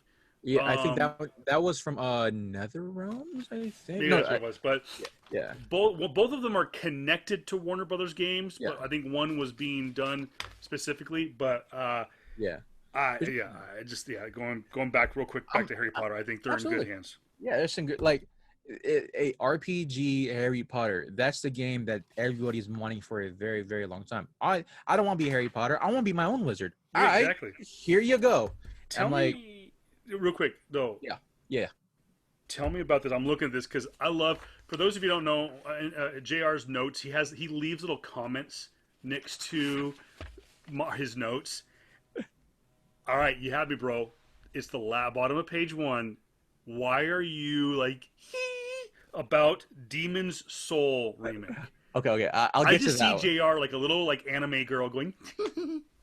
I'll get to that one I just later saw that. on. I'm like, Yeah, bro. yeah, yeah. Oh my dude. I was so happy. I was so happy. But yeah, right after Cold War, Call of Duty Cold War, they showed a really interesting game called Deathloop. Oh no, Resident Evil 8 Village, and it's Resident Evil. It's more so taking the style of Resident Evil 7, where you're basically this guy put into this crazy family that held his wife hostage, and it's more so first person perspective now, Yeah. and it's looking in that type of genre, and I'm okay with it. It's not traditional Resident Evil, but at this point, I'm okay with what Capcom is doing, because they gave me Resident Evil 2 and 3 remake. They've given me Devil May Cry 5. You do whatever the hell you want to do with Resident Evil. You go ahead, continue to push those boundaries of wanting to do something different. They did it with Resident Evil 4. They did it with Resident Evil 2, and so I'm like, just go ahead, do your thing. Just continue to give me, as a fan, the things that I love as well. So with Resident Evil 8, I'm hoping for a lot of good things with it. It's in the village. It's looking like it's a bunch of werewolves now instead of zombies. So I'm like, I can dig it. I can dig it. I can dig it. I can dig it. Right. And then the next game right after that is a game called Deathloop. Now Deathloop is the makers of Deathloop are very niche. I'm pretty sure you'll never hear of this game, Dishonored. Does that ring any bells? Dishonored? Just yeah, come vaguely. So yeah, it's basically the stealth game, right? Dishonored, and it's from the makers of that game. Yeah. And is Deathloop is this crazy aspect of, like, when you die, rather than you dying, they're saying that when you die, your restart, right, is technically a loop, right? You're dead, so therefore the game knows that you're dead. You restarted, and you gotta restart absolutely everything. It's like this crazy, yeah. It's this crazy little time loop thing where first you're supposed to kill these eight targets, right? Because you want to stop this time loop. You're always stuck. Your character, here is awesome. Awesome character from what I'm seeing. Very 80, very like 70s funk style, and you're trying to kill these people off in a certain time frame, but. And when he does it, right, when he first kills this one guy, he goes, yeah, I always kill this guy the same thing, and nothing happens. So what I got to do is that I got to come here earlier, because he went there at night to kill him. I got to come here earlier in the day to make him go to this party where this other target's at, and I got to have them be together. So I kill both of them at the exact same time. But you saw this huge gameplay scene of him just going through all these enemies, killing this one guy at night. I need to drink more to play this game. Yeah, basically. And so it's like one of those crazy ones. Interesting concept. But here's the thing about that: the crazier concept is this: there is a character on there that's actually controlled by another player that's gonna kill you. Okay, that's kind of messed up. Yeah, right. And so your death loop is gonna take in contact to that. So it's this crazy cat and mouse game where you, as a player, has to kill all these eight like targets, while the other player is gonna have to kill you. So I'm like, okay, interesting. You have to start thinking outside the box and Absolutely. and going like, okay, we've done this, we've done that, we've done this, we've done that. How many times can we do a shooter? How many times can we do third person? How many times can we do a racing game? How many times can we do a whatever? And I think outside the box. I mean, I know that's what games like, for example, like Final Fantasy did years ago. They just said, no, we're going to do this. And they've turned it into a whole new genre. It's like, it's almost like its own adjective. I mean, Absolutely. and I know it's made by the same people, but like when Kingdom of Hearts or Kingdom Hearts. Is it Kingdom Kingdom Hearts. of Hearts or Kingdom Hearts? Kingdom Hearts. Kingdom Hearts came out. My sister was trying to explain to me what it was, and all she had to do was tell me, "Oh, it's Disney Final Fantasy," which really is what it is because it's come from the same universe. Yep. It doesn't have a character from Final Fantasy in it. It does. It has And a lot of so characters. Yeah. I think that some of these games, like I said, have become their own description, and like I said, Deathloop might be a new way to Yeah. look at games. So. Which I'm all for, man. Heck yeah! I'm all like I have to say, man. Continue to push the boundaries of what you can do with gaming and game design. I'm all for that. Go ahead. Heck yeah! Go and do that. So and then right after that, another game was announced. Well, it's been announced. Oddworld Soulstorm, and I played the original Oddworld back in like PS1. That sounds familiar. It's an old school game. It's like a 2D platformer, right? And it's an old game. It's not my type of jam anymore, but hey, it's out there. That's only saying that, hey, we still have some love for the indie developers. We still have love for, rather than the what do you call it? The triple A games. They have it's like a double A type of game tier. Oh my gosh, right? I can't think of it. Yeah, it's in that type of tier, right? So cool. Right after that, surprise to me, when I first saw this trailer, it looked something different. But now Five Nights at Freddy's Security Breach was announced. But if you saw the trailer, you would not think that it's Five Nights at Freddy. You would think it's totally something more serious. And that came out. I'm like, okay, cool, interesting. Now, to my game. My freaking game. Demon Soul remake. Meet the Dark King. Gosh, I am in love. So when I first bought my PS3, one of the very first games I bought was this very niche, very crazy looking collector's edition Demon Soul game that I bought way back in 2007 when it first came out, 2006, 2007, right? Yeah. I bought it, I played it, and it was hard as fuck. Like, even for the time, dude, I'm talking about, this is during a time where it was just, easy, first-person shooter, shoot them up. You go through a room with, 80 people with rocket launchers, and you still go out there with that scratch on you, right? Hard. Like, that type of, hard level, right? Yeah. This game, right? If you ever heard of Dark Souls? Yeah. Bloodborne? This is the game that preceded all that, right? Even though there was a game before this game, too, that was in the same genre, basically. This is the game that spawned off all those games, Demon Souls. And so I go through basically the very beginning, and it's just a newborn babe trying to figure out how to walk when I'm against freaking tigers. I'm talking about starting level. I just have one small scrawny freaking shield and a sword. And I'm like, cool, I can take down this one guy. I go to a boss in that game and get absolutely freaking destroyed. And I'm now in love with this game. This is when you ever heard the meme, get good, kid? I'm not up on my memes, apparently. Get good, kid, right?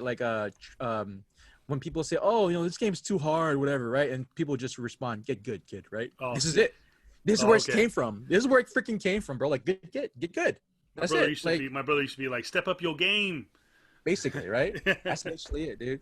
And when I tell you the amount of tears that I had when I saw the graphical upgrade to this game here, I'm like, I was gonna buy a PS5.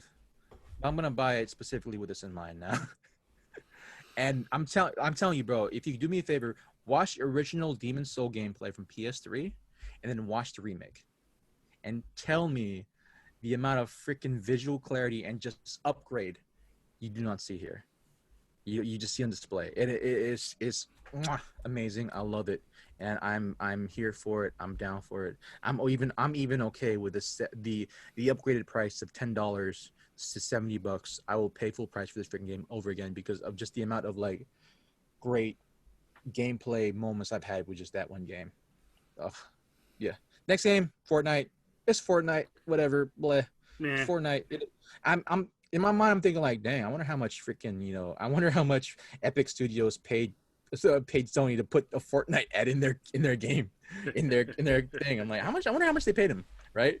And after that, what surprised me about it, this is actually one of my biggest surprise of the presentation, is that PlayStation came out with their own Game Pass, right? You know how I said before in a previous podcast, I don't know how long ago, maybe our first video game It podcast. was like back in like July, I think it was. No, it was Yeah, in August. yeah, right. So like, you know how we talked before, we talked about that Xbox, they're going a different route, right? Where they're trying to have this huge ecosystem of like, you can play these games anywhere, right? On your Xbox, on your phone, maybe on your PC. Like a Netflix for video games. Exactly, right? And that's like my point. Like, oh, cool. I can see why there's not some crazy graphical upgrade, right? So because you want to play this game on everything, Yeah. and so I'm like, cool. Well, Sony is kind of doing that with this right here. They're doing PlayStation Plus collections where the second, as long as you have a PS Plus account, where once you have your PS5 and if you got, I have no clue what to play on my new brand new PS5. I'm not gonna spend 80 on it. I'm not gonna spend $70 on a new, I don't know, Demon Souls game. I'm not gonna pay $70 on a new Call of Duty Cold War. I'm waiting until Final Fantasy 16, or maybe Yeah, yeah. Miles Morales hasn't come out yet. Well, off the bat, yeah, 15 games off the bat. Old school games, the current generation get PS4 games, right? The best ones: God of War, Bloodborne, Last of Us remastered. Those games, right? They'll be on your PS5 collections off the bat. All you gotta do, you download it. That's it. Yeah, and right then and there, you have 25 new games. That surprised me. Interesting. Just download it, you have it on your fingertips. So I'm like, cool. That's interesting. That's definitely something to look at. And finally, they showed us how much the PS5 is going to be. The standard edition and the digital edition. Standard edition is going to be $499, the same price that most people speculated. The digital edition, a bigger surprise, is $100 less, $399. Which Which is is what I like, kind of expected. yeah, I was expecting more so like maybe $449, right? Because I don't know how expensive a hard drive, a disc version that plays HD Blu-ray players, right? Yeah. I guess is $100 less. No, that tripped me out, right? And they're releasing November 12th in, was it 7 regions: U.S., Japan, Canada, Mexico, Australia, New Zealand, and South Korea, and November 19th for the rest of the world. And I was looking at the compare and contrast real quick Yep. between the digital and the benefits of both. And it sounds like to me, for those of you who are concerned with the all the money that you spent on going digital with your PlayStation 4, Mm-hmm. guess what? Good news came out this past week. And I know it was kind of hinted at before, but if you bought digital content on your PlayStation 4, it is now upgradable to the PlayStation 5 Yep. on both versions. Um, I'll read you some of the bullet points Yep. for both versions of the game. Actually, Um, before you do that, Go I ahead, had sir. one last thing, and this surprised the hell out of me. They announced one more game, God of War Ragnarok. If you Oh, haven't played, interesting. if you haven't played the game of the year, 2019 game of the year, God of War, you're doing yourself a disservice. And just now, they just announced God of War Ragnarok releasing 2021, next year. That's crazy. Absolutely insane to me. Absolutely insane. So, yeah. So, there you go. Now, the only thing that doesn't say, well, I guess it does here, and I'll bring and kind of compare it to the notes here before we kind of push towards the end between the Xbox and the PlayStation. Mm. That not a lot of real big news came out about Xbox other than they announced a new system. We do know, most people know the big, huge tent pole version of Xbox is the one that's behind me right now, and Yep. that is the Series X, the Yep. Cube. Yep. And people are like, "Oh, it's so ugly." It's a freaking video game system, guys. It's not a work of art. Yeah. That's what it's supposed to be. It's a brick Yeah. that plays graphic-based games. Mm-hmm. Get over it. It's gonna look like a computer. It's gonna look like a computer It looks more like and more and it looks more. like a computer. But it still has the same controller, guys. Yeah. That's what. Yeah. Funny enough, it looked like, remember how Apple what was it like their Apple like consoles before, their Apple computers used to look like before, like maybe 5 years ago. It looked like that. Yeah, it looks like an old Macintosh. Yeah, old Mac, right? And so So the compare and contrast, guys, for those of you who are trying to play Pick'em at home, let's take a look at it. yep. PlayStation 5 versus the Xbox Series X. Like Mhm. JR said, both consoles Yep. will be $500. Mhm. And as you can tell right there, there is a slot for a actual video game. They have not, as far as I know, have Mhm. not announced a digital only system. I know there's the Xbox Series S. S, Yep. the white one that has like the little, like, as I call it, the little Yeah. Bunsen burner on it or whatever. Yeah. Um, It's that's thinner. still it's Yeah. thinner, but that's not a digital only, is it? No, no. So here's the interesting thing, right? It's so Mm. it's an interesting this is an interesting take that Microsoft did, right? It's like having it's like, okay, so your Xbox Series X would be, or your Xbox Series X would be like having a what do you iPhone X, right? Okay. And then having Xbox Series S would be like having an iPhone 10X, and then having an iPhone 10 mini or some Okay, whatever the got low. yeah, I know what you mean. Okay, okay, okay. Yeah. And so Gotcha. it's not as the Series S, right, is not as powerful as Xbox Series X. And let's get this, I'll get it, I'll just be upfront about it. Xbox Series X is technically, right, computational power worth much more stronger, is stronger than the PS5. Like, again, like I'm saying, Yeah, that's what I was getting to. they're going different routes in this now, because Xbox Series X, there is, as they or Microsoft been going a different route. They're trying to have all their games play equally on all their platforms. While PS5 is specifically gonna have its own niche in having, story driven and whatever they're trying to do with it.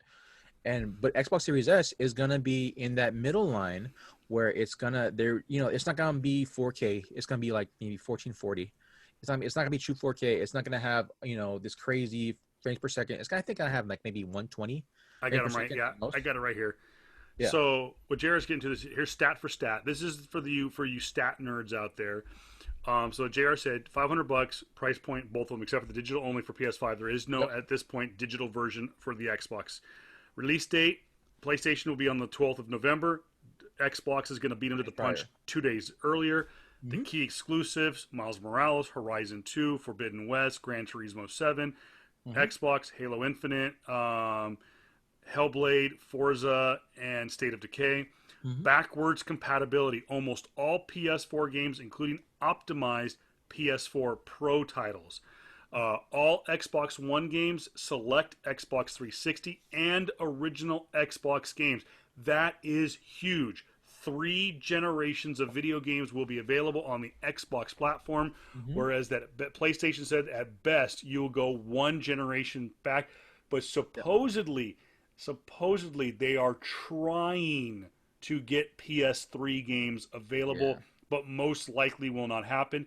They have Mm-hmm. not officially said it, but it is all but certain that PS1 and PS2 games will not ever be available Yeah. for the PlayStation 5, but they are not completely ruling out the PS3 games yet. It's gonna be harder. It's gonna be JR harder. said the CPU, it's an 8 core, 3.5 gigahertz Mm-hmm. AMD Zen 2 Mm-hmm. for the PlayStation. A 3 point, basically the exact same thing for the Xbox. It's a 3.8 gigahertz Mm-hmm. CPU. The graphics processing will be 10.3 teraflop. Uh, On. Yeah. On. both the Xbox will have a 12.0. Mm-hmm. Both of them will have the same exact RAM storage. This could be huge. Both of them are solid state drives. Yep. PlayStation 8.25 gigabytes. Yep. Xbox 1 freaking terabyte. Huge for Microsoft. Yeah. They're flexing that Microsoft money. They're doing great on the stock market right now. I will say this. It's more so. It's not more so the SSD will be different because That's huge. it'll be different. Solid state drive. Did they? Yeah. Did the old? Sorry. Did the old gens? Did the Xbox One and the PS4 have solid state drives? Nope, just regular. This hard is a drives. game changer. Yeah. It's speed, but the thing about when SSD comes in this context is more so like not just saving games to your solid state drive. It's more so how fast you can get that to your game. Yeah, so real quick. The one thing they showed Xbox showing, you can go from your menu to your game pretty fast, right? Yeah. The one thing that Sony's trying to do to flex their chops basically is that Sony stuff less than 0.1 seconds or less than a second. Yeah, it's instant. Like that's what they're trying to go. They're trying to go more so for speed than anything else. So even though the Xbox have 1 terabyte of it, what store more, but yeah, what Sony been doing though for theirs is that they want them. They're trying to lessen bottlenecks basically in certain parts of the SSD, and they're trying to then make it so that you get everything instantly, and it's just I've seen some of the crazy load times that they've done in just a Spider-Man game, and you go to the city faster, much faster in there. And like I said, these two consoles now are doing separate things now. I understand what Microsoft's doing for their drive because they're trying to get you to go more so get more games so you can try to do it in their ecosystem, in their economy. What Sony's trying to do is just basically make it so that the developer can just work on their games without worrying about load times. Yeah. That's the biggest thing. Other than that, like JR said before, stat for stat, they are both rocking up to 8K. They are rocking both up to 120 frames per second, and they are both flexing a 4K Ultimate HD Blu-ray optical drive for those who choose to go with the optical version. The one thing that Sony, I think, has the advantage on is without giving up too much on the graphics side. They do have the digital only for $100 less, like JR said, $399.99, so $400. The full version, $500. So head-to-head, Xbox Series X, PlayStation 5, boom, it's kind of a wash, really and truly. The digital edition is $400 with basically the exact same stats except for you might give a hair on the graphics because it's a digital only platform because you're not reading off of an optical drive. So you're going to give a hair of graphics, but really and truly with with how much digital content has come in the last 4 or 5 years. You look at stuff like what a lot of these platforms have done in releasing movies in 4K or HDR and stuff like that. What they could do with a digital video game is going to be amazing. I think that the advantage, though, a slight advantage maybe on the price point, is the smaller, inexpensive version. Granted, it's going to, like JR said, it's going to have it's the iPhone Pro 11X versus getting the iPhone SE. What do you want? The SE can still send emails, play, Pokemon Go, and all that stuff. But that Pro can take some beautiful pictures and do this, and this. Yep.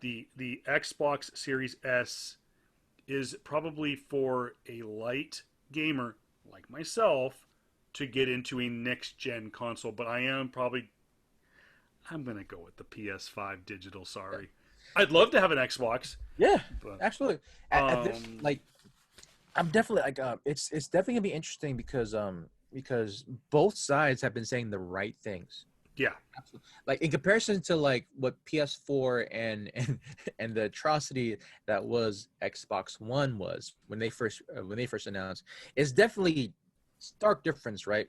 In the sense of like what Microsoft's been doing to this point. I'm rooting for both of them. We need competition to keep all of these publishers honest, basically at this point. And for me, I'm definitely gonna buy a PS5. The digital edition is an interesting take because, hey, it's one of those they're trying to more so look towards the future and kind of future proof themselves by saying, hey, if you're getting tired of, housing old media, CDs and all that stuff, hey, we have the cloud, we have the PlayStation Cloud, we have hard drives accessible to you now. And the cool thing about them is that you can now upgrade your RAM capacity even faster, or your SSD capacity even faster with Sony specifically, right? Because they're working with the actual company saying, hey, this is gonna be accessible to put on your PS5. For Xbox is different. They're gonna have their own proprietary, or their own proprietary memory slots. So that's gonna be interesting. They don't know the price to it yet. So we'll see. That's the toss up there. We don't know what's gonna happen at that point. I'm just excited, man, because it's gonna be November. It's gonna be November really, really soon, and Yep. let me tell you. Okay, I'll try and off on. I'll try to see if we can end off on on this point.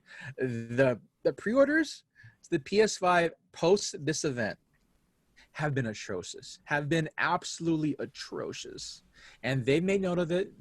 Sony knows it. We've there's a lot of retailers that got up and said, hey, why you gotta wait to pre-order with Sony? Just pre-order with us. And Walmart tried it first time, and then since Walmart tried it, every other retailer tried it, and Amazon. it just got crazy. It got Amazon. stupid. I have a friend of mine who pre-ordered the PS5 on Amazon, and they have already said hands down they are not going to hit the November 12th release date. And it just shows you. But I think this is, I think, of a case is what we talked about right around SDCC at home back in the early summer, was kind of like the Funko disaster. Just I don't think they were prepared. I just don't think that they tried to do this big digital release and weren't prepared. But I mean, yeah, I understand it's a new normal, and definitely you want to try to see like Sony in essence should have known the expectation for the PS5. They should have known. They should have seen. They had all this time to basically know, like, all right, how many PlayStation 5s are you gonna have out during launch, right? They wanted the PS4 launch 1 million, opening day. They wanted to launch 2 million PS5s, and then possibly 3 to 4 million before the end of the year. And then, like, for damn well that you can't have it's gonna be hard. You'll be hard pressed to find all the items or all the parts to basically make a PS5, because we're in a pandemic. yeah. Like, most of that stuff is going to be used to, like, towards laptops or towards machines that will help with basically saving people's lives because of coronavirus. And so they should have known that in that sense to try to taper expectations. But hey, they've been trying to hit a deadline. I get it. It's a Japanese thing where they try to make deadlines and all that stuff. So that's its own little culture thing. But yeah, they went on note saying that, hey, that's on us. It's our fault. Our bad. We're gonna be in contact with retailers, and you'll hear from them, because basically, we're gonna allot a certain amount to each retailer, and they'll just do it themselves. And I'm telling you right now, most likely the retailers are gonna have way more standard editions than they will of the digital edition, because because damn well Walmart doesn't want to send you home with one digital edition PS5. Yeah. They want you to go home with one standard edition PS5 with like 5 games, 3 different peripherals, all of the stuff. They want to sell you way more stuff. They need to attach. They need to. They need absolutely. With the terminology, having worked in brick and mortar retail for so many years, is called fill in the basket. And a guy AKA walks in. Attach ratio as well. Yeah, aka it's you walk into the store. I need a PlayStation 5. Okay, well you need when I worked at Best Buy, I'll use for example. When I worked at Best Buy, when the Wii launched, we had at the front of the table when the Wii initially launched in 2011, I believe it. No, it wasn't 2011. It wasn't that late. 2000. I want to say it was 2007. 2007. So we had a table at the front, and we had stacks on launch day, stacks of consoles, extra controllers, the rubber coverings, the steering wheels for Mario Kart. I mean, everything. We just had, and people would go, and people were leaving with the nunchuck, an extra controller, this, that, this, and that, and this, and they would fill the basket, and that's what they want you. Like what JR says is, Walmart doesn't want to sell you a digital edition. Best Buy doesn't want to sell you a digital edition. If they do, they want you going home with PlayStation points. They want you going home with a PlayStation Plus, because they get a bounty on that. They get about a 20, I think they get a $20 per card cash kickback on. I mean, I guess that's what it was when I was there. When you get subscription cards, when you sold when back then you sold an Xbox Gold Live Pass or whatever, you got a kickback on it. You didn't get the full value. Some of it obviously has to go to Microsoft, but you got the margin and you got a bounty for it. So same thing like when you sell a cell phone. So yeah, like JR says, they don't want you. Amazon don't give a crap. Amazon wants you to. They just want to buy whatever. They want you to buy whatever. Yeah. I will say this. This could be huge for Sony's game streaming, whatever you want to call it. Microsoft did announce earlier this week that Game Pass will partner up with the biggest video game developer on their platform, and that is Electronic Arts. EA Play will be exclusive to Microsoft Game Pass. So that is coming later this year. So you will have access to Electronic Arts sports games on your Game Pass, which will be exclusively on PC, Xbox, and Android devices. Obviously, they're button heads with the big A, Apple, over that kind of stuff. But it should be interesting, JR. It's going to be a hell of a holiday season. Yeah.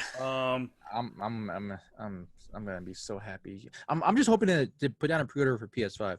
Like if I can't get it November 12th, I'll be okay with it. I'll temper my expectations and I'll wait till, I don't know, sometime before the end of the year. I definitely want a PS5. I've been one of those early adopters. I've had my PS4. Like I love the technology as well as just the makings of like what Sony does in their making their consoles, because my PS4 is the original PS4 I bought 2016, and it's not 2000. We're still sitting over there. Yeah, actually no, not 2016. I bought this in 2013. So it's a 7-year console, and so like, yeah, I know I'm getting one PS5. PS3, I think I went through 2 of them, and then my Xbox 360s, I think I went through like 5 of them. 360, I went through 2. Both were elites. I take that back. I think I got the red ring once, and took it back because I got the warranty through Best Buy. So I got a new one. I still have it. It's in the garage, probably of no value, but I bought just because I wanted it, and it was cheap, and they were unloading it because when it came out, it didn't sell very well, and that is the Star Wars edition. And I remember I was at Best Buy, as I think it was after I had left the company, and a friend of mine told me, he said, "Hey, there's like 2 left." I went down there. I think I got it for like $100. Shit. It came with, for those of you who know what the Xbox 360 Elite Star Wars edition is, it was top of the line. It was top of the line graphics. I mean, just blown away. Couldn't even touch it graphics for its time. But it looked like R2-D2. It made the noise. It came with a C-3PO controller. That was the only thing that broke on me. It didn't last very well. Yeah. And it came with the camera, whatever it was called. I can't remember. Yeah. I know what you're talking about. And the reason it came with the camera back then, because it was between when they released the Xbox 360 and when they made the Elite Star Wars edition. Microsoft had bought Skype, and so they wanted the cameras shipping with the consoles because they wanted people signing up for Skype because it's a service. It's free. It's basically straight cash for a company like Microsoft. So, the 360, I still have 2 of them. I have a PS3. I technically still have 2 PS2s in my garage right now. I think I have my brother's PS1. I'm tempted to hook it up. I want to play some old school Grand Theft Auto. I can't wait. I'm probably not going to be an early adopter to the PlayStation 5. I got 2 kids, bro. Yeah, I know. I've always been an early adopter in most of these consoles. Like I said, dude, I had 5 Xbox 360s, bro. I used to work at a game store before they closed down. Yeah. I bought a Xbox. There was 2 editions down. There was one with the hard drive and one there wasn't. And I remember way back when, like There was it came out in 2 boxes. One was a green box and one was a white box. I got the white box one. Yeah, Remember that yeah, one? Yeah. that was the Oh, white one yeah. was the elite. No, I got no. I think the green one was the elite. Because No, I no, got green one was basic. okay. Green I was a got basic one, yeah. okay. So I bought the white one, and then that was good for about a year, and then it Red Ring of Death on me. I returned it, and then I was still working at the game store, and then like, hey, you just want to just trade it in and get a used one? I did so. That crapped out on me about a week or so afterwards. I kept the same thing over and over again until my fourth one. I'm just like, yo, I don't want to use one anymore, dude. Just give me a new one. No, my third one. I don't want to use one. I'm getting a new one. I got a new one. That crapped out on me in 2 years, and then I had to buy a new one. And so I'm hoping that Microsoft, even though from what I'm hearing with Xbox Series X and the new Xbox One, they've been doing better. Yeah. I've seen the design of their cube. It looks interesting, but at the same time, I don't want to put that on the floor because the heat sink, it's getting air through the bottom and going out to the top. Yeah, That's an odd design. yes, what I'm saying, and because the fan is on the top of it, right? And so the fan's gonna circulate out. And I'm like, okay, it looks interesting, but at the same time, connotations with me for Xbox and their previous Yeah. line, not that great. So I'm not getting the first iterations of Xbox Series X. I'm definitely getting maybe third gen possibly, but then PS5 absolutely first day, I'll try to. But yeah, guys, that has been our second Video our game second episode. video game podcast, guys, and I that will. I do want to throw some shout out real quick. We didn't get to do this last week. I want to do it this week though, real quick, because there was some really cool episode books that came out. By the way, Jr., we talked about this a couple of weeks ago. We were talking about collectibles and whatnot, and I mentioned that the Jolie Jones, um, um, the Jolie Jones Catwoman wedding dress statue from Sideshow and DC Direct was hmm? sold out for pre-orders. Just happened to pop on there this morning to see if the waiting list had updated. Apparently, it had. I have pre-ordered it. It will be here in either November or December. I got the Jolie Jones Catwoman wedding dress statue. It's gorgeous. I'm looking forward to it. It's co-produced uh, by Sideshow and DC Direct. I just can't get over the fact that I've got that book. They've already taken my money, so they better be sending it to me. Real quick, we mentioned earlier in the show that it is the 1,000th appearance of Batman in Detective Comics this past week when Detective Comics number 1027.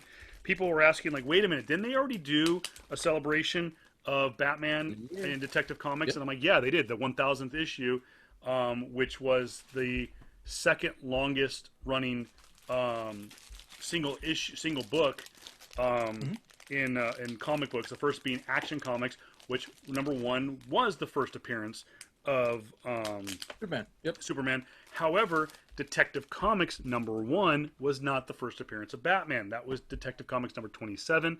Thus, the big celebration this past week of Detective Comics number 27.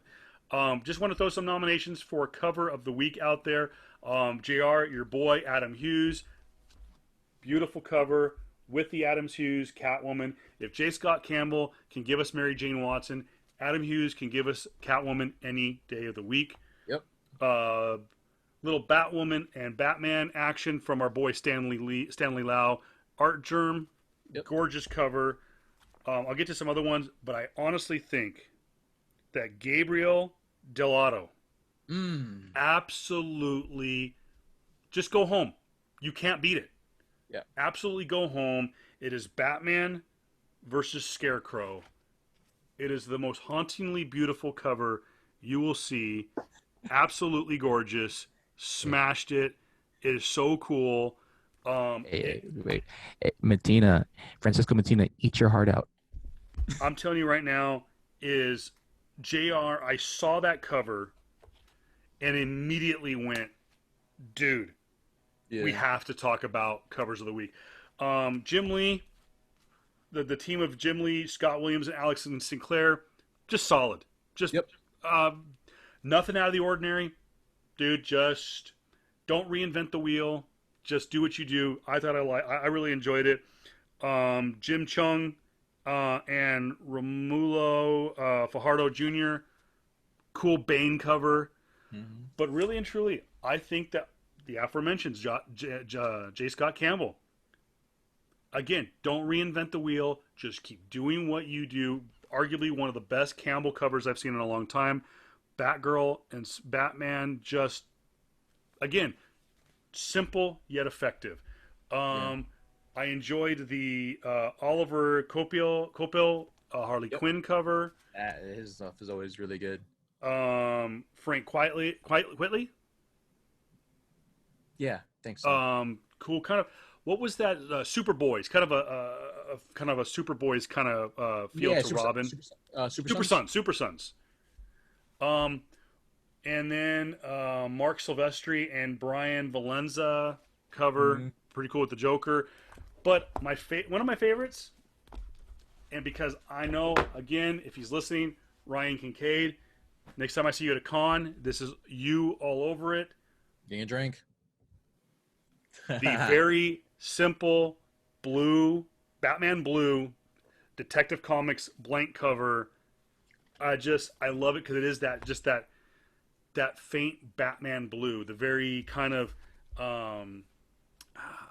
just old school kind of Batman blue, is what I call it. But guys, congratulations to everyone at DC Comics. I mean, that book right there is the reason why you are DC Comics. It's for those who don't know, DC Comics stands for Detective Comics. And congratulations to Batman, Bruce Wayne, the orphan of orphans. I know Superman and Kal-El will probably have something to say about that because he too was an orphan. His mother's name was Martha too. The original. That's not. Please stop. Please. I had a point, but then I just stopped because you said that. I'll let you think about it because I just read something cool about Batman. I want to end on Batman because this is your boy. I'm reading some stuff about Flashpoint movie. If this is true, Flashpoint could single-handedly just end comic book movies where they stand, because I don't think you're going to be able to beat the cameos unless Sir Kevin Feige of Marvel pulls one out of his ass and blows up the multiverse. Okay. Listen to the potential cameos that we are possibly going to get in Flashpoint. It is already pretty much confirmed that we are getting Michael Keaton to reprise Batman '89. Okay. Also being being talked about that the Fastest Man Alive will visit the Nolanverse and Christopher Nolan's Gotham City to meet Christian Bale's Batman. Also being reported that DC is in talks with Val Kilmer's representation, that we're going to find out that the multiple Batmans, the Burton and Schumer Batmans, Shoemaker Batman, was it his name? Shoemaker, I think so. Yeah, but they actually existed in different timelines. These are not except for the Val Kilmer and George Clooney kind of existed in the same timeline, but they're talking about, reading here, that Val Kilmer and George Clooney and Christopher O'Donnell are all being approached to appear in Flashpoint. Wow. Now, the real wild card. Now, it also is announced that Grant Gustin, really, Barry Allen from the TV show, is all but certain to make a cameo in Flashpoint, much like Ezra Miller made his cameo in the Crisis on Infinite Earth event on CW, which, by the way, if you haven't seen it, you have got to go see it. I believe it's available on HBO Max. I'm not 100% sure, but I believe it is. But the big surprise is, rumor has it that Nicolas Cage, his people have been approached by DC. You ask, wait a minute, Nicolas Wait. Cage never played a DC character. He was supposed to. Superman. He was supposed to be Superman in the Black Suit forgotten Superman. Superman Lives that Tim Burton was going to create and add to his Batman universe. So Nicolas Cage would have been Michael Keaton's Superman. So never made it to the big screen, but Nicolas Cage could play a older Kal-El Clark Kent Superman in Flashpoint. I just, like I said, it could either be the biggest pile of dog crap you've ever seen in your life, or it could be one of the greatest comic book movies of all time. And Kevin Feige, the ball is in your court to make the multiverse of madness, the Doctor Strange movie, which is supposed to be the next big movie in the Marvel universe to address the multiverse, obviously tell by the name. Yeah. And that they're already lining up their own dominoes for a huge crossover event. So I read that while I was looking up stuff for Yeah. for the Yeah. the PlayStation and the Xbox events, and I saw that. I'm like, oh, dude, this is gonna kill JR because he loves Batman. I don't know how I feel about this, honestly. The Michael Keaton, I understand Michael Keaton, cool, older Batman, yes. Christian Bale, absolutely. But the Supermans, or Val Kilmer. I mean, George Clooney. Okay, George Clooney has been somewhat in shape the last couple of years, right? Val Kilmer though, Not in shape. Nicolas Cage as Superman. I mean, you're gonna have to. They're gonna have to pull a Kevin. What's the guy's name that does the voice of Batman? Kevin. Oh yeah, Conroy. Kevin Conroy was not in shape to be Bruce Wayne, but he wasn't playing Batman. He was playing an older curmudgeon Bruce Wayne, in the Crisis on Infinite Earth. So maybe you do that with Val Kilmer and Nicolas Cage. Maybe, I guess, but it's just I gotta see how this is gonna play out because like they're gonna have to bodysuit Nicolas Cage then, like they were originally gonna do. Like they were originally gonna do anyways. I'm cautiously optimistic. That's the best thing I can say. And the best way for those of you who are trying to think of what Nicolas Cage would look like as Superman in a Tim Burton movie, if you've never seen the movie Con Air with Nicolas Cage with long hair, imagine that long hair he had, but jet black and with the Superman costume on. That's exactly what he looked like. There you can Google it, and find Nicolas Cage as Superman, and that's what you'll see. But we could, like I said, JR and I are planning a cinematic universe episode, whether it be the DCEU or Marvel. Maybe we should start Eventually, maybe we'll start something around. Maybe let's circle it after Black Widow comes out. Yeah. So we can see where Black Widow fits into the universe. Yeah.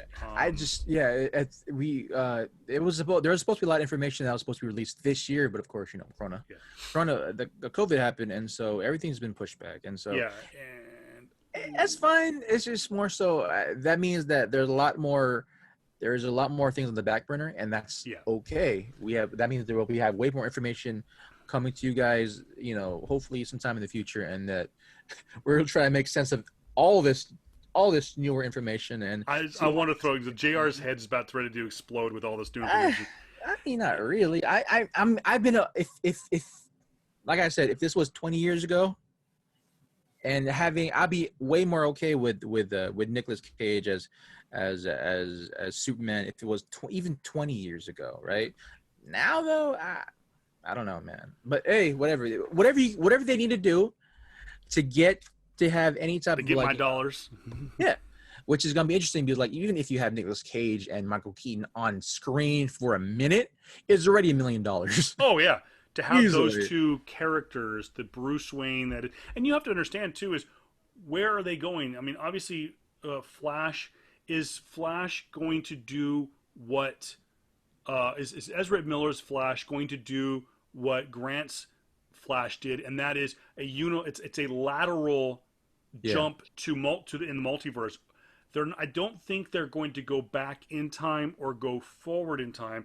So what you're going to see is him address Batman 89, because that's Earth 89 is the Michael Keaton universe. For those of you who Yeah. didn't watch Crisis on Infinite Earth, they gave names to those universes. So like Earth 66 is what Adam West's universe, and the Earth 89 is Michael Keaton. So it sounds like Nicolas Cage would be Superman on Earth 89, Yeah. and I think it would be a lateral. They're not going to go back to 1989. They're going to be what is Earth 89 doing in 2021. Yeah. So it So could be a swollen Clark Kent and a fat Bruce Wayne who just don't want to fight crime anymore. it's probably a huge possibility where like, maybe we'll get a new, maybe we'll get Nightwing, maybe we'll get, possibly some of the kids, maybe we'll get a better representation of freaking Red Hood. But yeah. Oh, on that note, actually, when you have your point, I'm gonna show you my covers of the week. Okay, real quick. Speaking of characters casting, too, big news by Marvel, going a little diverse, casting a black actor to play Kang the Conqueror. Will be reportedly the villain in Ant-Man 3, being played by an actor from The Bloods 5, which was, of course, one of the last movies that Chadwick Boseman was in. Yeah. Thus making it most likely that Reed Richards will also be casted as an African American character, because Nathaniel, I did my research, I was jumping around all week long. Nathaniel Reed is the futuristic-esque father, technically, he's from all over the place. King the Conqueror is Nathaniel Reed, correct? Which I think so. I thought that's what it was. I read that King the Sure. Conqueror is Nathaniel Reed, which is technically the father from the future of Reed Richards. I don't know. Marvels when they get into time travel, they get screwy. Yeah, they So do. Yeah, we'll have to do some research on that. But yeah, the actor, God, I just had his name and I lost it. I'll have to find it. But yeah, it is all. It's like 99% announced that Kang the Conqueror will be the big villain in. I should have left this in news and notes, but that was what I was trying to remember earlier, by the way. okay. Yeah. So Yeah. we'll save it for another time. But yeah, big news. That's a huge character to be in it, and so yeah, show me them covers, because you usually get the sexy stuff, dude. So let's see what you got. I just got two for it. Just got two. I Ooh, just I'm got loving the. that Wonder Woman. I'm looking at that Wonder Woman behind you, by the way. Oh yeah, the one was in Middleton. Yeah, I think you have that one. I This see is what Hellions. Hellions number 4. This is a pivotal cover. It's an awesome cover. We're featuring the Goblin Queen herself, Madeline Pryor. I think it's Madeline Pryor, unless this is because it's supposed to, Madeline Pryor is a clone of Jean Grey. So I don't know if it is Madeline Pryor, or I wonder if this is. I think Jean it is, because I was just say it looks very much like if Jean Grey and like Red Sonja had a love child. Yeah, basically. And then I have the black and white edition, I version. love the black and white sketch covers. This is the 1 in 25 extended variant. This is my biggest pickup for the week, man. I've been really kind of keep it on the down low for my picks, because I'm saying a lot of stuff to CGC. Dude, Candace put in a lot of stuff to CGC, and she's got it back. Holy shit. Got some nines? Yo, dude, yo, if you can follow my sister, if you can follow Candace at her, what is her Instagram? I'm just It's gonna like show her. comic collector, hangry collector, or something like that. Yeah, the Hangry Collector, right? And so let me just find it right now. We're gonna link it anyway, but here you go. I'm gonna put it right here. Where are you? There she is. You can follow her at the Hangry, Hangry collector on Instagram. She's been trying to get back into posting more about comics and food, but work, COVID. She's a nurse, so yeah, that's what happens, guys. But yeah, follow her. She is gonna start posting a lot more like just CGC stuff, guys, and so. Yeah, it's been crazy. I've been trying to sell. I was trying not to give JR a heart attack with how I was putting stuff into my bag.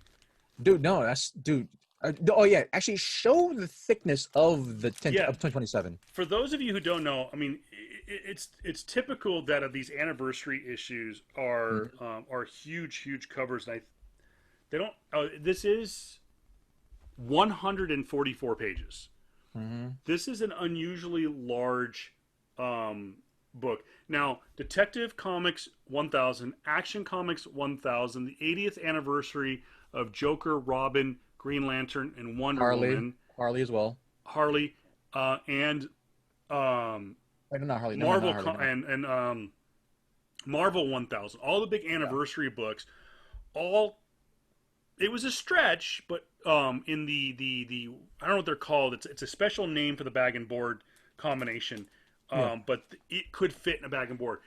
Detective 1027 does not fit in a standard or non-standard bag and board. Maybe magazine. This is a magazine bag. This is what.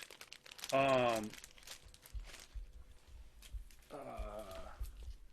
me get the camera back off real quick. We won't end on this real quick because I know we're running a little long, and we really got to the good points. And again, I want to thank everyone who watches the YouTube version to get stuff like this, the exclusives like this. So here is the DC Black magazine style. This is the style of bag that it is in, and that is what Detective Comics 1027 is having to be put into. And you're thinking, well, Kevin, that's too big. Well, you actually can fit 4 of these 1027s in there, and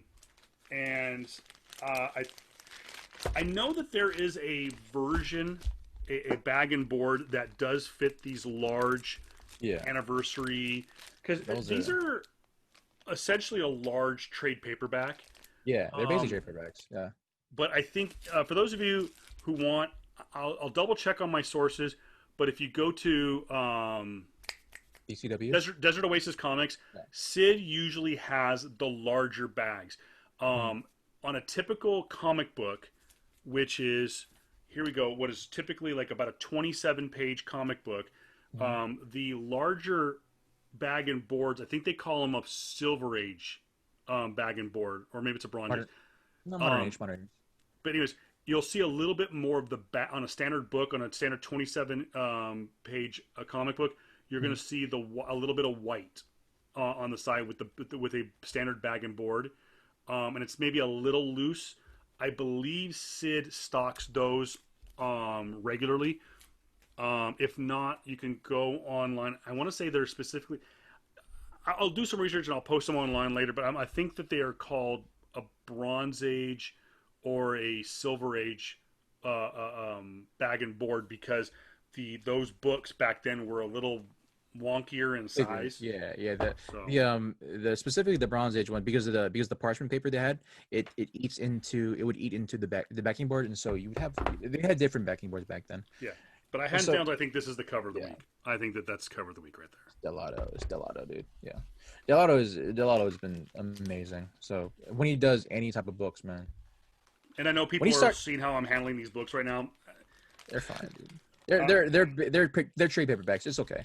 If Del Auto goes back and actually does a freaking like he did it before, but if he does another incentive cover, he's gonna kill the market, man. He's gonna just kill it again. He did an incentive cover for Thor, which I do have, Thor 6 or 7, and they did okay. But I'm hoping for another one. So possibly female. His female ones are always off the chain. So.